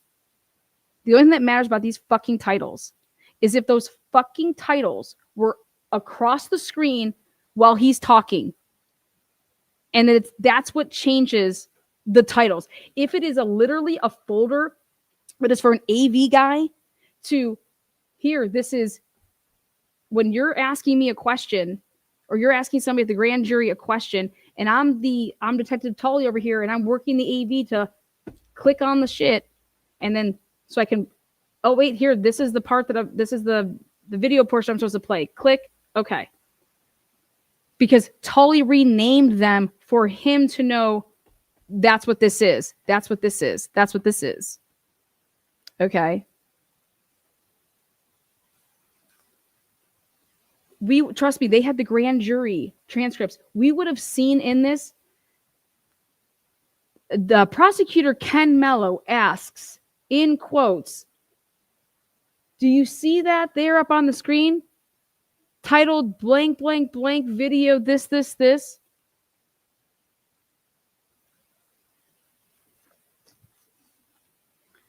What's misleading? What's misleading? You're not understanding. If the jury didn't see that, nothing is misleading. The jury had to have seen that. And I promise you that the jury did not think that Turtle Boy made a video that lasted 6 or 7 or 14 seconds. I can promise you. If the jury saw, if the grand jurors saw the episodes, and on it, that means that they would have had to have a title. If they're just showing this right here, so this is a clip of his shit right here, right? Do you see what I'm saying? No, I don't actually. So I have to check. Right up here to right here. See episode 831, Divisions, Karen Reed versus Mick Albert campaign. Unearth Cry Ford video. Okay. In order for it to be altered to the point of what you guys are saying would matter, is that portion would have to be so that you would have to see it. Nobody has ever seen this. We're not allowed to. Okay. And so, because it's part of the grand jury, that's the sealing portion of it. But this is the best part about it. The titles were read into the record by Tully is what I understand. Good, I'm going to talk about that. Ready? Here's the problem. Ready? It's very simple. Whoever read the grand jury transcripts and looked at everything and put everything together, okay? That would all have been there And the question then would be is, how do you miss that?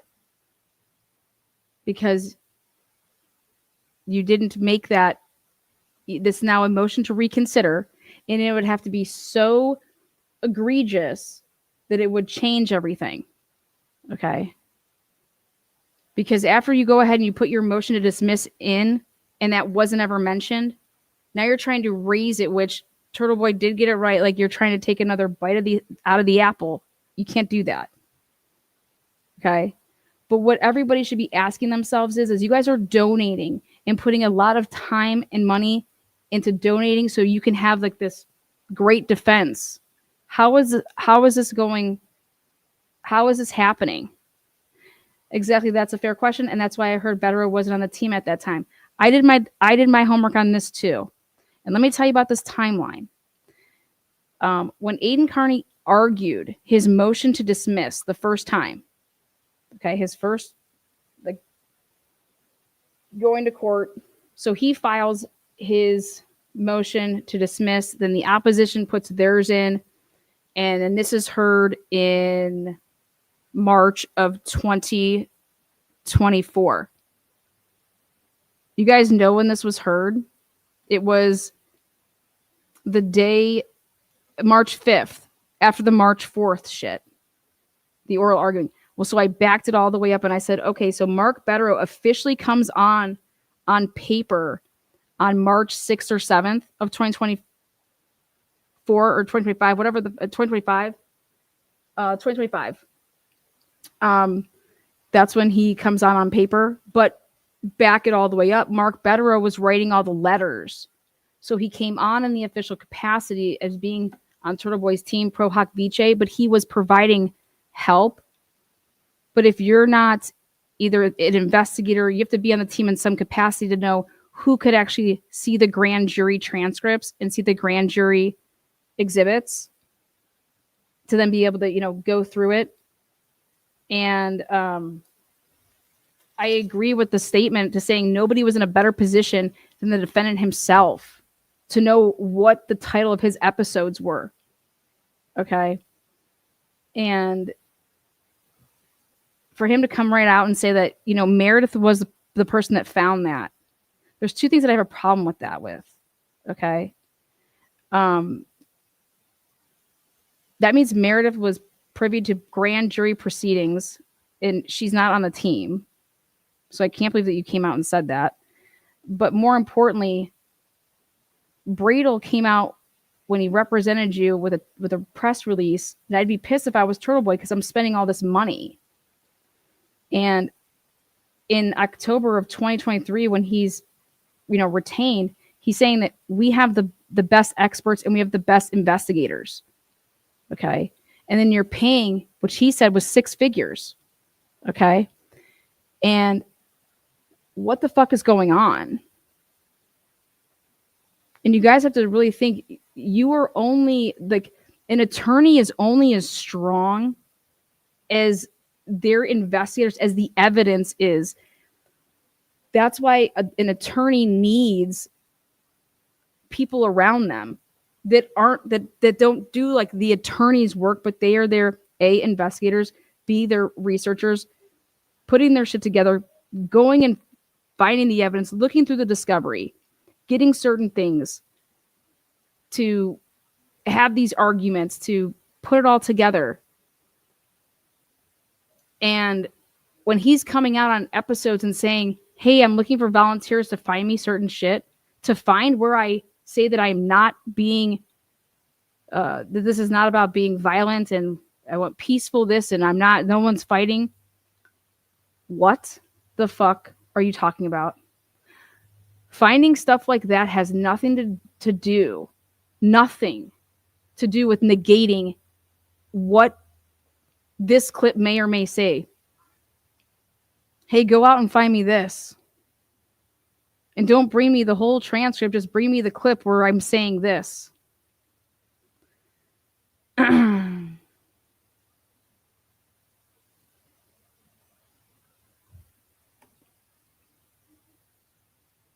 you think I give a flying fuck? Brady just blew open the Idaho 4 case. Yep, I'm sure. and you are talking about pointless shit. Keep getting your $5 to $100 payments to read messages. What? That's how dumb you are, but that's why I have to post it so I have to out dumbasses. Look at this idiot. But I'm so glad that you know how valuable I am to the Idaho 4 case. Chef's kiss. By the way, Moscow got back to me today.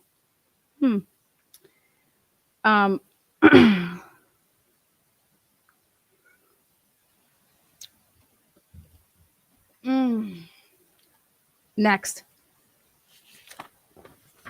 So the real question should be is what is the time being spent on? What's going on here in his case? How is he attacking his case?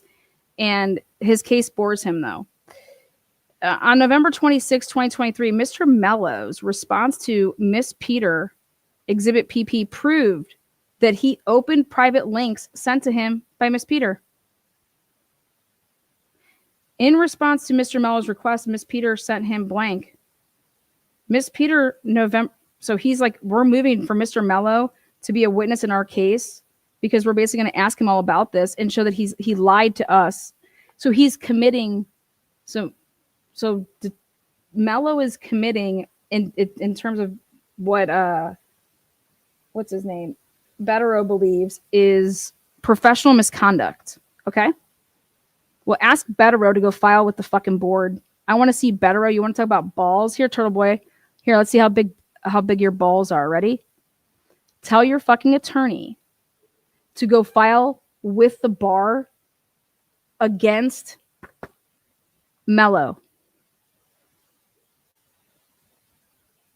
If ever this 88 pages in what Mark Betterow is saying should infuriate any lawyer to the point that, hey, go file against, go take it to the bar because this is professional misconduct. I want his license on a platter.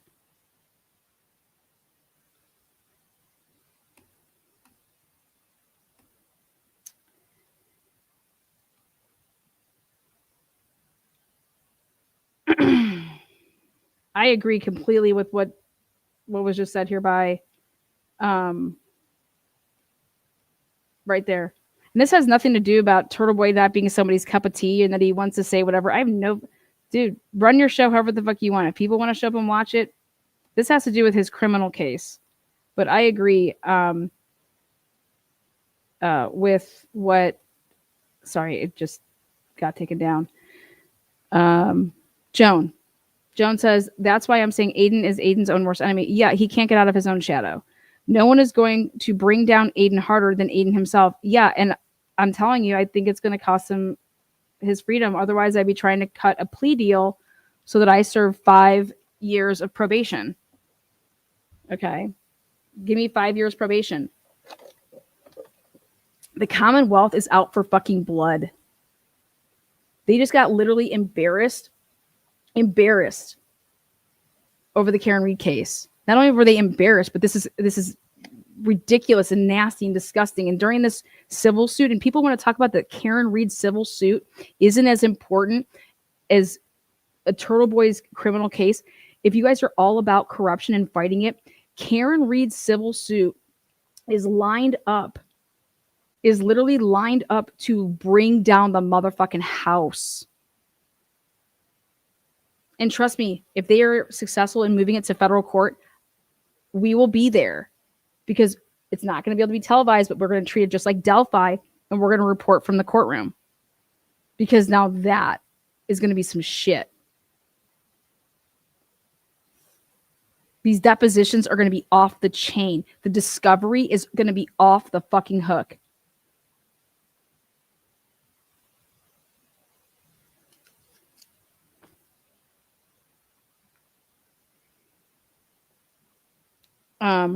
Again, Miss Peters' November 26, 2023 communication with Mr. Mello conclusively establishes that Mr. Mello outsourced investigative work to her, discussed strategy with her, was aware that she edited Mr. Kearney's content with her own editorial slant and bias, and that he reviewed private links she sent him 2 days before the grand jury proceeding started. When I first read that, I said, oh my God, the Commonwealth is fucked. I said, holy shit. Then I read the opposition, and I said, this is what has to stop. This is what truly has to stop, is that Mark Betterow writing down that right there, Miss Peter, November 26, 2023, communication with Mr. Mello conclusively establishes that Mr. Mello outsourced investigative work to her, discussed strategy with her, was aware that she edited Mr. Kearney's content. So that means whatever you're looking at here, you actually do have the links, okay, with her own editorial slant bias, and that he reviewed private links she sent him 2 days before the grand jury. None of that matters about reviewing anything. Come to find out, none of this can be further from the truth. Or better yet, come to find out, the Commonwealth, what they're saying is like one of these two people need to seriously be slapped. Because how can you make the claims that you're making? And if I was like a judge, I'd be like, listen, this is what you write. This is what you write. Are we fucking kidding right now? This is crazy. Lieutenant Fanning has testified that Miss Peter reported things to the MSP that they, quote unquote, can't find or document. February 22nd, 2024 transcript. Do you want to know what that has to do with February 22nd, 2024 transcript? That has to do with a completely different proceeding than the one that Aidan was indicted on. Unless this is the wrong date and timestamp. The grand jury proceedings that Aidan was indicted off of happened in 2023. And it was November 28th through December whatever date. That's 2023. Lieutenant Fanning has testified that Miss Peter reported things to the MSP that they, quote unquote, can't find or document. February 22nd, 2024. Transcript, pages 7 through 10. I said, what the fuck? In December of 2023, as part of her plan to coax Miss Gaetani into bringing witness intimidation charges against Mr. Kearney, Miss Peter told Miss Gaetani that she had blank, blank, and that she had spoken to him about blank, blank, blank. This is the same thing that Turtle Boy did to Kate Peter. Back before, this is what they do to each other. They go and they get people, hey, do you want to press charges on Hayden? Hey, do you want to press charges on Kate?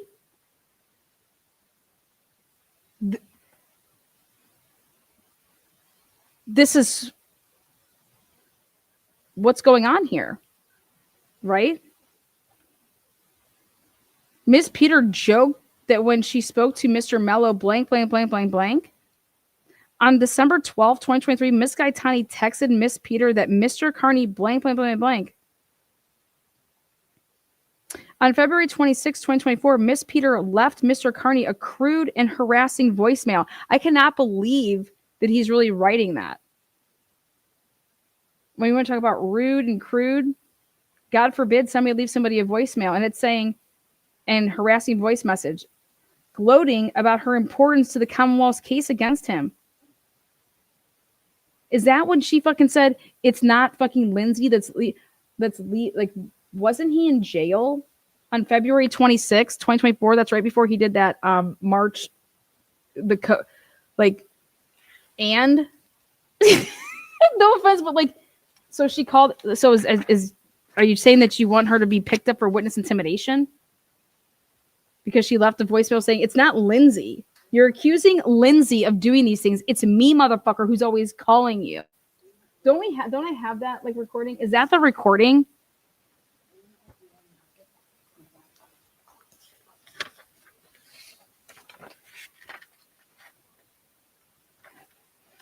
Then, oh, this was it. Hey, faggot, it's Kate. Kate Peter, crusty panties. Every time you get a blocked number, it's not Lindsay or LG or anyone else. It's me. And I just want to let you know that when you go back to jail, I had absolutely everything to do with it because you are a dumb motherfucker. I am going to get the best of you. You are a bad person and everybody's going to see it. Have a nice day. By the way, Karen Reed wants nothing to do with you. Go fuck yourself, bitch. I mean it. Dude, there is one thing that I think is true in that. The rest is like her opinion, and that's great. Like, yeah. Hey, they troll each other. They troll other people. That's what they do. But I am telling you right now, when she says, by the way, Karen Reed wants nothing to do with you, how does she know that? It's true. And this was before trial 1. Karen Reed, and P.S. Karen Reed wants nothing to do with you. Nobody does. So here, and I'm like, in March 2024, Miss Peter boasted under oath in Kearney versus Peter. So they had a fucking hearing. Is angry and upset with me because I have been cooperating with the prosecution and giving them information on him. He can blame me for all his problems because I am furnishing information. That is not illegal. The police use confidential informants every day, all day. Police use citizens who provide information all day, every day. Anonymous tips. I mean, what the fuck is... I cannot believe that this is truly in here. This is fodder for cross-examination. And it's not going to be good because they're not calling Kate motherfucking Peters to the fucking stand. I can promise you that. And so if you want Kate Peters to testify, you're going to be calling her yourself. Just like if in the second trial for Karen Reed, if they wanted all of those other people to come testify, it wasn't going to be on cross-examination. Karen Reed was going to have to call them herself.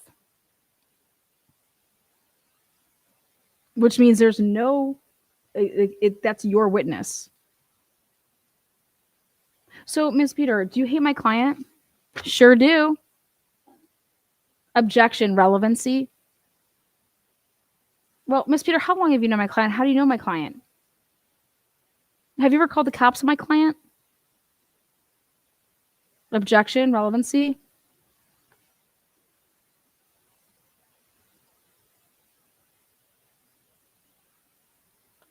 Ms. Peter, were you giving the Massachusetts State Police screen recordings of my client? Sure was. What were they of? Well, what I believe to be harassing to witnesses in a murder trial. And why did you do that? Because I wanted him to get arrested?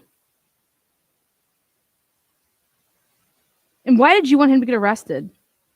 Because he was breaking the law?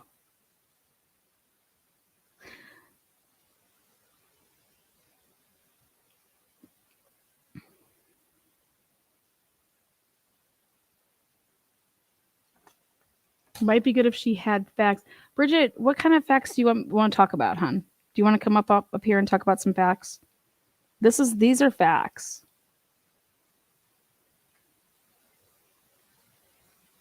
How the Massachusetts State Police came to find a live recording of Turtle Boy talking. It does not there's no probative value in the fact that Miss Peters was like, hey, here's this episode. And at this timestamp, that's where he's talking about these witnesses and his intent. Again, and I think that even if it's, my opinion shouldn't matter so much on the show. If it's an actual statement in what he did and what he said, if that all happened, there it is. You just play it. And somebody telling me where to go so I didn't have to watch 3 hours of it. Okay. And this is coupled with that Kate Peter was able to say to these witnesses, hey, you guys know this is witness intimidation, right?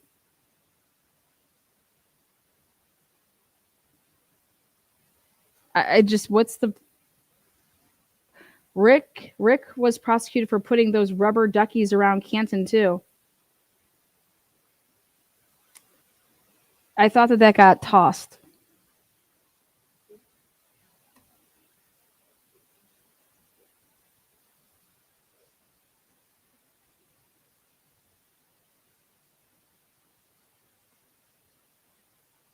Your opinion I'm shouldn't saying. matter. I want- My lowest point. Rusty and all the baddies, you're crying on the floor. To do that is an act of evil. Okay. This is nuts. This is nuts. So he was upset that Mike Crawford shared Like, why the change of heart? about him crying on the floor and that this crushed him. Fuck, what? Yeah, that's a good question, H. I think that I put too much faith in Turtle Boy. That's all I'm saying. Oh, too About much faith in me. Okay. What a pussy. Oh my God. Why the change of heart? See, now the dog's in my address. This is a classic. Content creators don't have it easy, Mike. Sorry about the doxing. What's your address? I don't even know. What? And Crawford, 3 of his mods came to me and they quit because he shared the video of me crying on the floor. Okay. Which is just, again, the lowest thing. Like the fact that anybody that could do that could egg someone on, tell them that I'm going to tell the police that you hit me so that you go back to jail, and then cause me to fucking beg and plead. Yes, I promise I've read all Please of don't this. do that.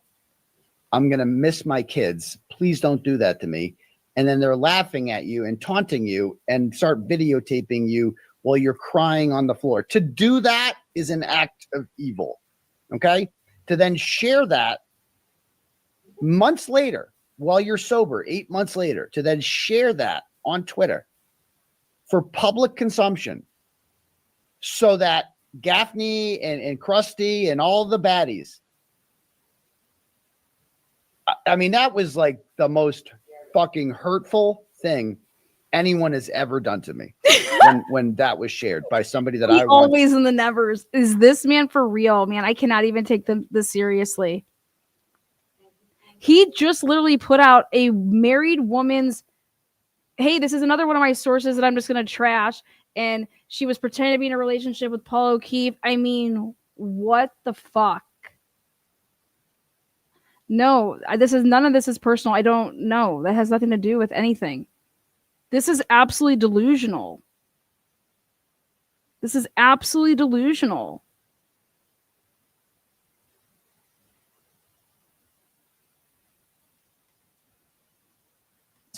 trusted and loved, right? To have that shared at my lowest point is just fucking shame. To have this shared at your lowest point. This is your lowest point right now? The story is ever changing. This is fucking not Neverland. But guess what? Why do you guys believe everything he says? He just keeps changing the narrative in the story. This man cannot testify.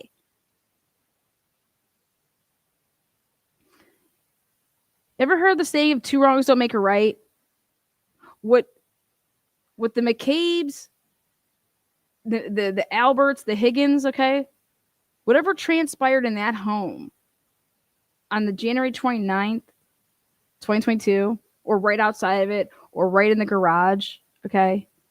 You don't get to just go do whatever because, hey, this is what they did. You ever heard of a term like where you're better than people, you be better than people? Like you don't, just because they did something doesn't mean that. Yeah, like this is insane. They're like, hey, they're gonna, if you want to believe in the justice system and try to change and get rid of the corruption or whatever, you just can't go and fucking do whatever. That guy wants to come and clean up Norfolk County and get the DA's position, and he's the one that started and was investigating them. Now he wants to come there and be the DA. Well, what do you think that means? That's where everybody should be shooting. That should be the story. That is awesome for the people of Canton. Evil. And I'll never get over that ever.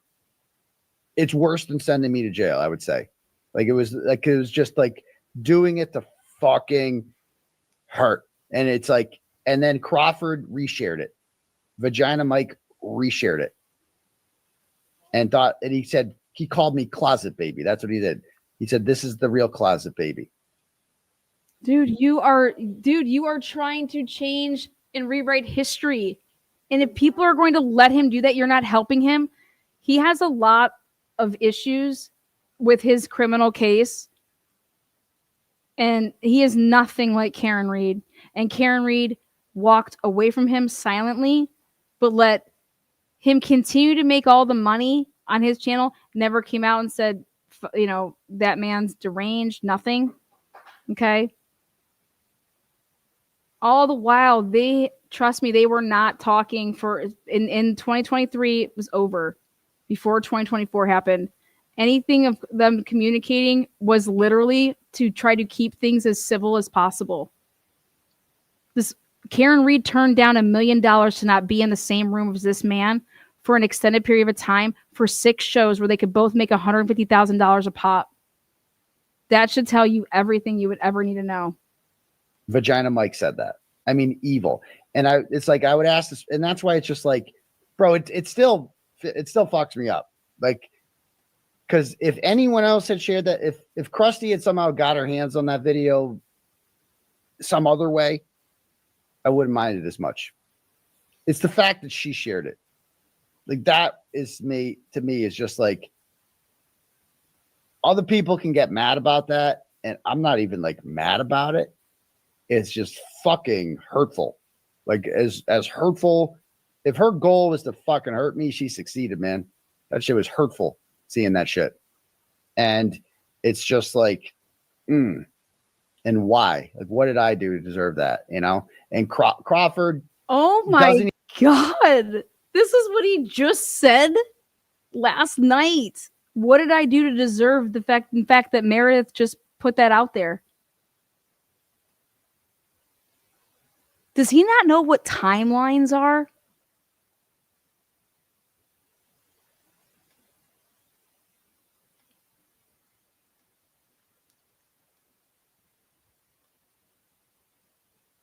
Even have the dignity to be like, you know what? That's crossing a line. That's too much for me. I can't get on board with that. And then he shares it and he's like, closet baby. Because that's the kind of person Mike Crawford is. And that's exactly. So wait, he calls you a name. You call people names all day, all night. So what kind of person are you?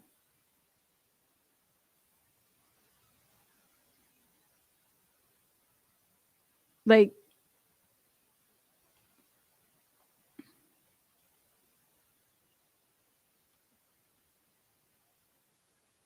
Karen Reed freed Karen Reed.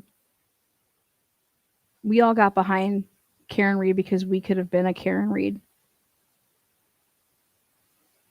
Karen Reed freed Karen Reed. Karen Reed's team.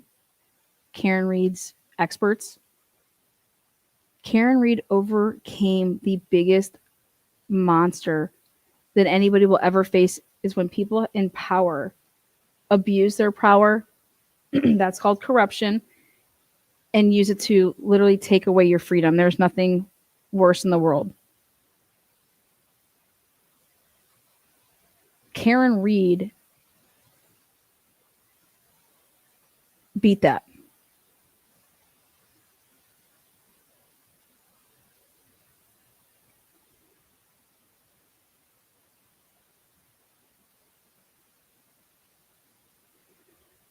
Karen Reed's first trial ended in a mistrial.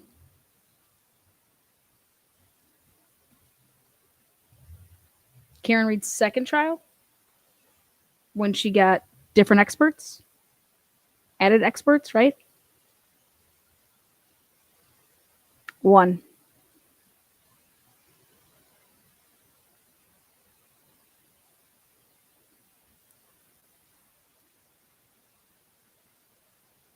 what I'm being. Just be honest.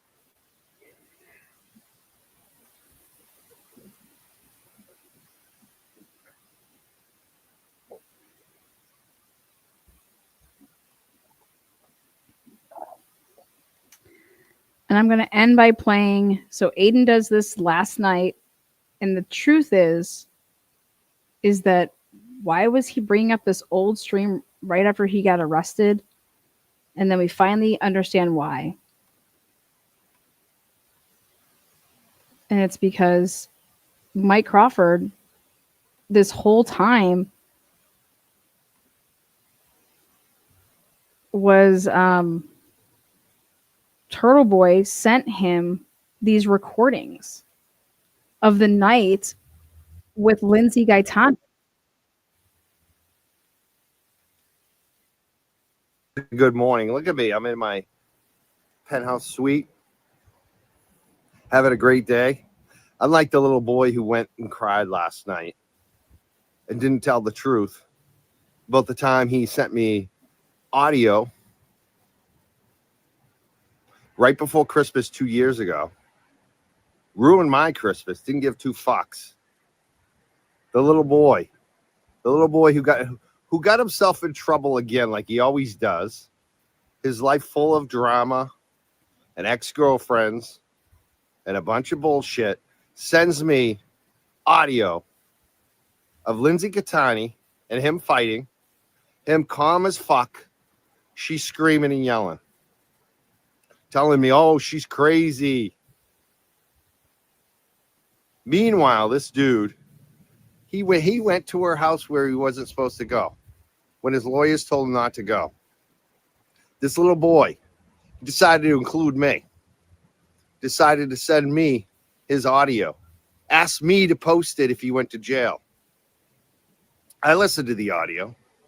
First thing I thought, first question I had for the little boy was, hey, is that a legal recording?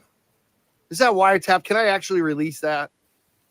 And the little boy comes back with a second video. With right at the beginning, I'm recording you on the audio. He edited his first recording to add that in. And there's actually proof of it now. I knew there always was because I actually followed the filings and I said, hey, where are these recordings of that night? And that the Commonwealth is over here alleging that there was 2 recordings. One was posted, then hurry up and quickly took down, edited, changed. And so I realizing what's going on is, I don't know if you guys know this, but if you're a YouTube creator, you have the ability to obviously pre-record something, or you can go live, but make it private. I can go live right now, but have it set to private. None of you guys could see it. And it could literally be treated as a recording device and I could record. Okay. And then I would stop when I was done, and it's on my YouTube page. It's under my private videos, and and then I could like categorize stuff. Okay. And then whenever I wanted to, I could actually change it to say public. And then now all of you guys would be able to see that video that was made back whenever. It would have a born date of when I actually made the video. And then there would be a date of when it was made public. Okay. And so that's a way that you could preserve like videos, audios, things like that. There's a way to do that. Because Turtle Boy in one of his lives was talking about how, oh, now it's this Facebook account that I wasn't the only one that had access to. And Facebook, you can actually record. So like basically insinuating the Karen Reed wiretapping was actually done from Facebook, and it was made as like a Facebook video audio, you know, and that's how that recording was made. And I'm starting to think more and more about something. But regardless, this was a piece of the puzzle that I needed to figure out, which was who has these two recordings. Because I knew somebody did, and somebody that was, they knew, the Commonwealth knew about it, Massachusetts State Police knew about it because of the downloading and the search warrants with Aidan's devices. So if he sent this to Mike, that would be in the Cellbrite. First thing I thought, oh, he's sending me an altered, edited audio. But I can't prove it. I can't post this. Me, being a fucking fool at the time, being somebody who actually wanted to believe Aidan Kearney and Turtle Boy would never try to set me up for criminal charges, felony witness intimidation charges, freaked the fuck out. This isn't crying at all. I couldn't believe the betrayal that this fuck would try to set up his followers for charges, for criminal charges, because he had criminal charges. Like a little child. That's what he did. Of course I freaked out. It was the ultimate betrayal. This guy don't give two fucks about anybody but himself. A little poor Aidan. Little poor little boy. Little boy, I ain't afraid of you. You say I'm trying to be all tough and act like you. You ain't tough. You're like this tall. You've never done any combat sports. You've never gotten in a street fight. You never went to school with two black eyes because you kept getting up and an older kid kept beating you up. You never had your parents called by the school nurse because you had two black eyes in 5th grade because you kept getting up when the bully kept punching you in that face. You never did that because you're not a man. You sit there behind your little camera in your pathetic little house by yourself talking shit about people. That's who you are. You're a little man. And let me just say, I cannot believe that he sent these recordings to this man and asked him to put them out on the internet. And then sent him an edited one saying, here, no, I said I'm recording this. I don't give a fuck if you say I'm recording this. The person has to say, okay, that's fine. I agree that you can be recording this. In Massachusetts, it's more than just letting them know. They have to consent to it. Going up and saying, oh, here, look, I have a camera out in front of you. And no, I still have to consent. Me knowing that you have a camera and that you're recording audio, yeah, you need consent. That's what I'm trying to say. Massachusetts statutes, for people that live there and are in this line and don't know what the laws are, is really stupid.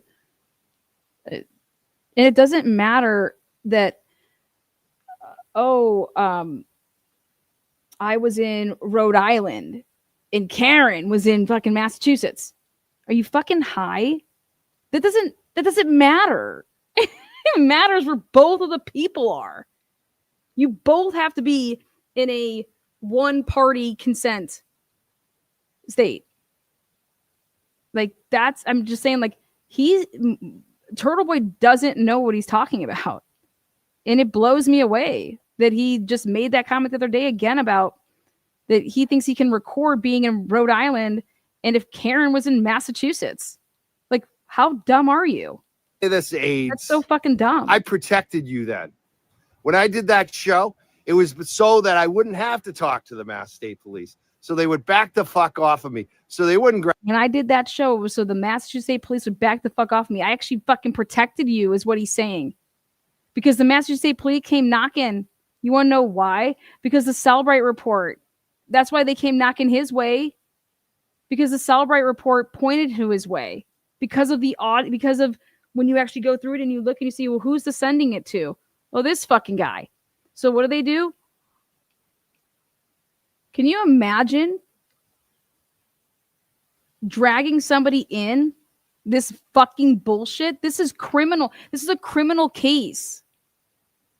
Aidan Kearney at the time was indicted in October of 2023. Or I'm sorry, he was arrested in 2023. He was indicted after the grand jury came back and yep, we did all of this. Then he send stuff to this man, Mike Crawford, and saying to put this out on the internet. That is insane.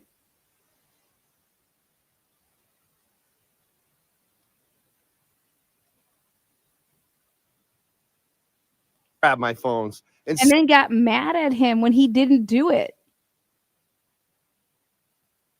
see that you indeed would. When I did that show, it was so that I wouldn't have to talk to the Mass State Police. So they would back the fuck off of me. So they wouldn't grab my phones and see that you indeed did wiretap her, didn't you?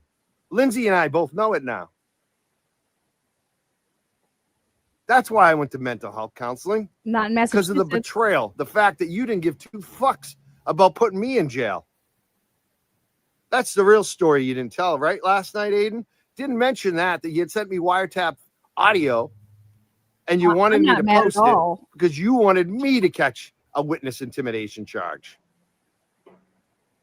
And I gave you the benefit of the doubt the entire fucking time until I heard that Karen audio. And it sounded just like Lindsay. Same MO, dude. You're a rat. You're a little man. People are starting to call out the bullshit.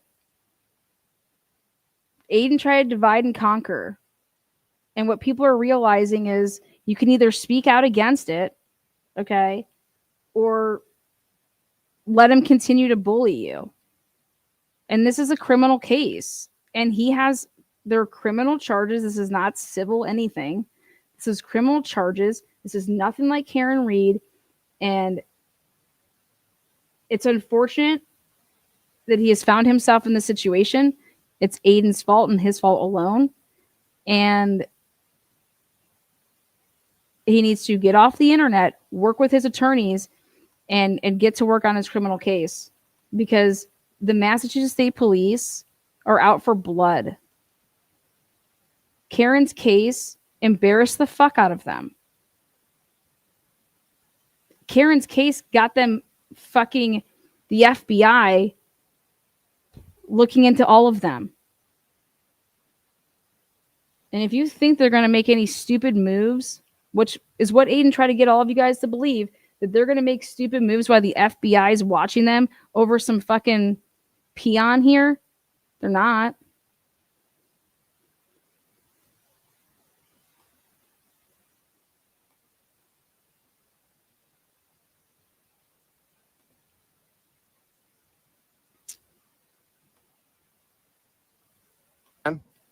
And your life will always suck because of you, not because of Lindsay, not because of Meredith, not because of Legan to do so, not because of any of the women or ex-followers of yours that have seen the light. It's because of you.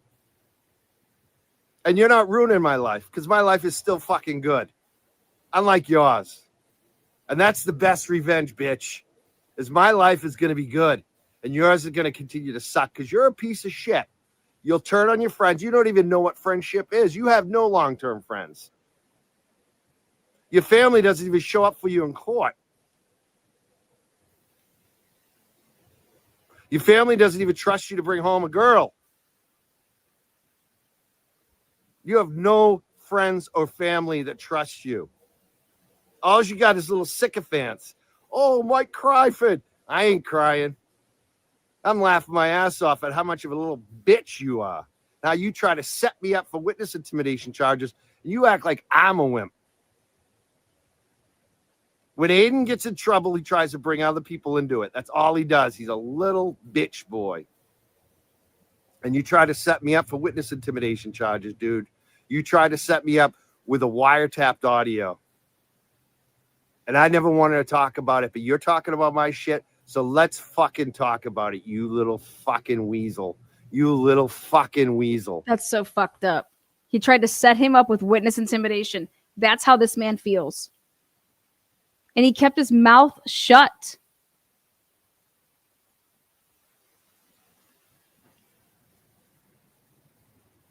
And this man, by the way, is Mike Crawford, Young Jerks.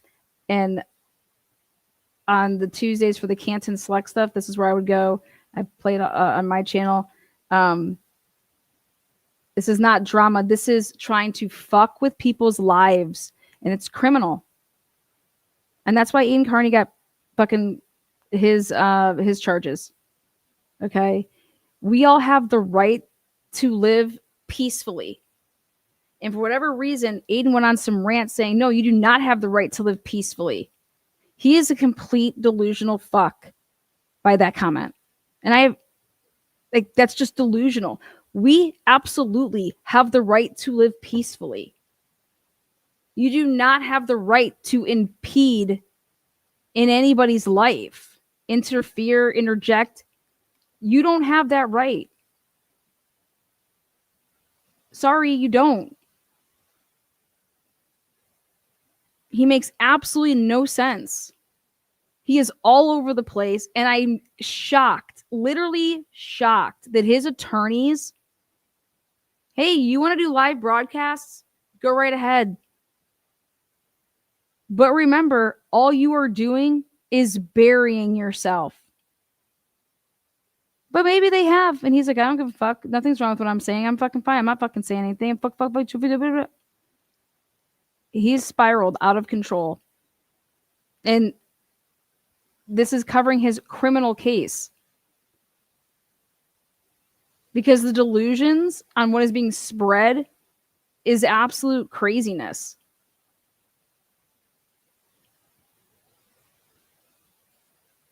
The faking and trolling people and lying and fabricating evidence, delusional, wrong, criminal. And Kate Peters beats you at your own game because you guys think it's a game. It's not a game. Fucking with people's lives is not a fucking game. But you want to play fucking dumb games, you win dumb prizes. You're a fucking rat. That's what you are. You're a fucking rat. You get in trouble and then you try to bring other people and do it. I hope you enjoy all of your chaos. Sitting in your little room by yourself watching the Pats game. How pathetic was that the other night? What a life you have. On streaming every fucking night because you have no fucking life. Yeah. All right, guys. I just won't stand by, and this behavior is dangerous, and this is not okay. And for women to applaud him while all he does is literally like blow up our spot every other fucking day. I don't know about you, but I'm raising a boy to be a man. Hopefully all the moms out there are doing the same. Thank you so much, moderators, for being here. Members, subscribers, lurkers. Thumbs it up, thumbs it down. Do you have an opinion? Make yourself known. Karen says, can you look at the Eddie O'Brien case? I appreciate you and your work. Thank you so much. Karen, thank you for giving out a membership. I love when people pay it forward to other people. That's awesome. Sherry D. Karen, back to back. Thank you so much. Again, what's up, Sam? Hopefully you're doing well. Hope you had a good Thanksgiving. Karen, welcome to membership land. Blooming. He was arrested for hitting her, but yep. And I think he did a little Freudian slip. Someone should look into that whole, yeah. Backseat juror, what's up? Sherry. Thank you so much. Crime tourist. She's been a member for 24 months. She's like, I guess YouTube unsubscribed me and now I can't type for 5 minutes. God love you. It's always been about John. Yeah. And corruption can't get, justice for John O'Keefe, I haven't heard Turtle Boy talk once about John O'Keefe recently. So whatever. Yeah. All right, guys. Much love. Peace out. Be kind. If not, be quiet.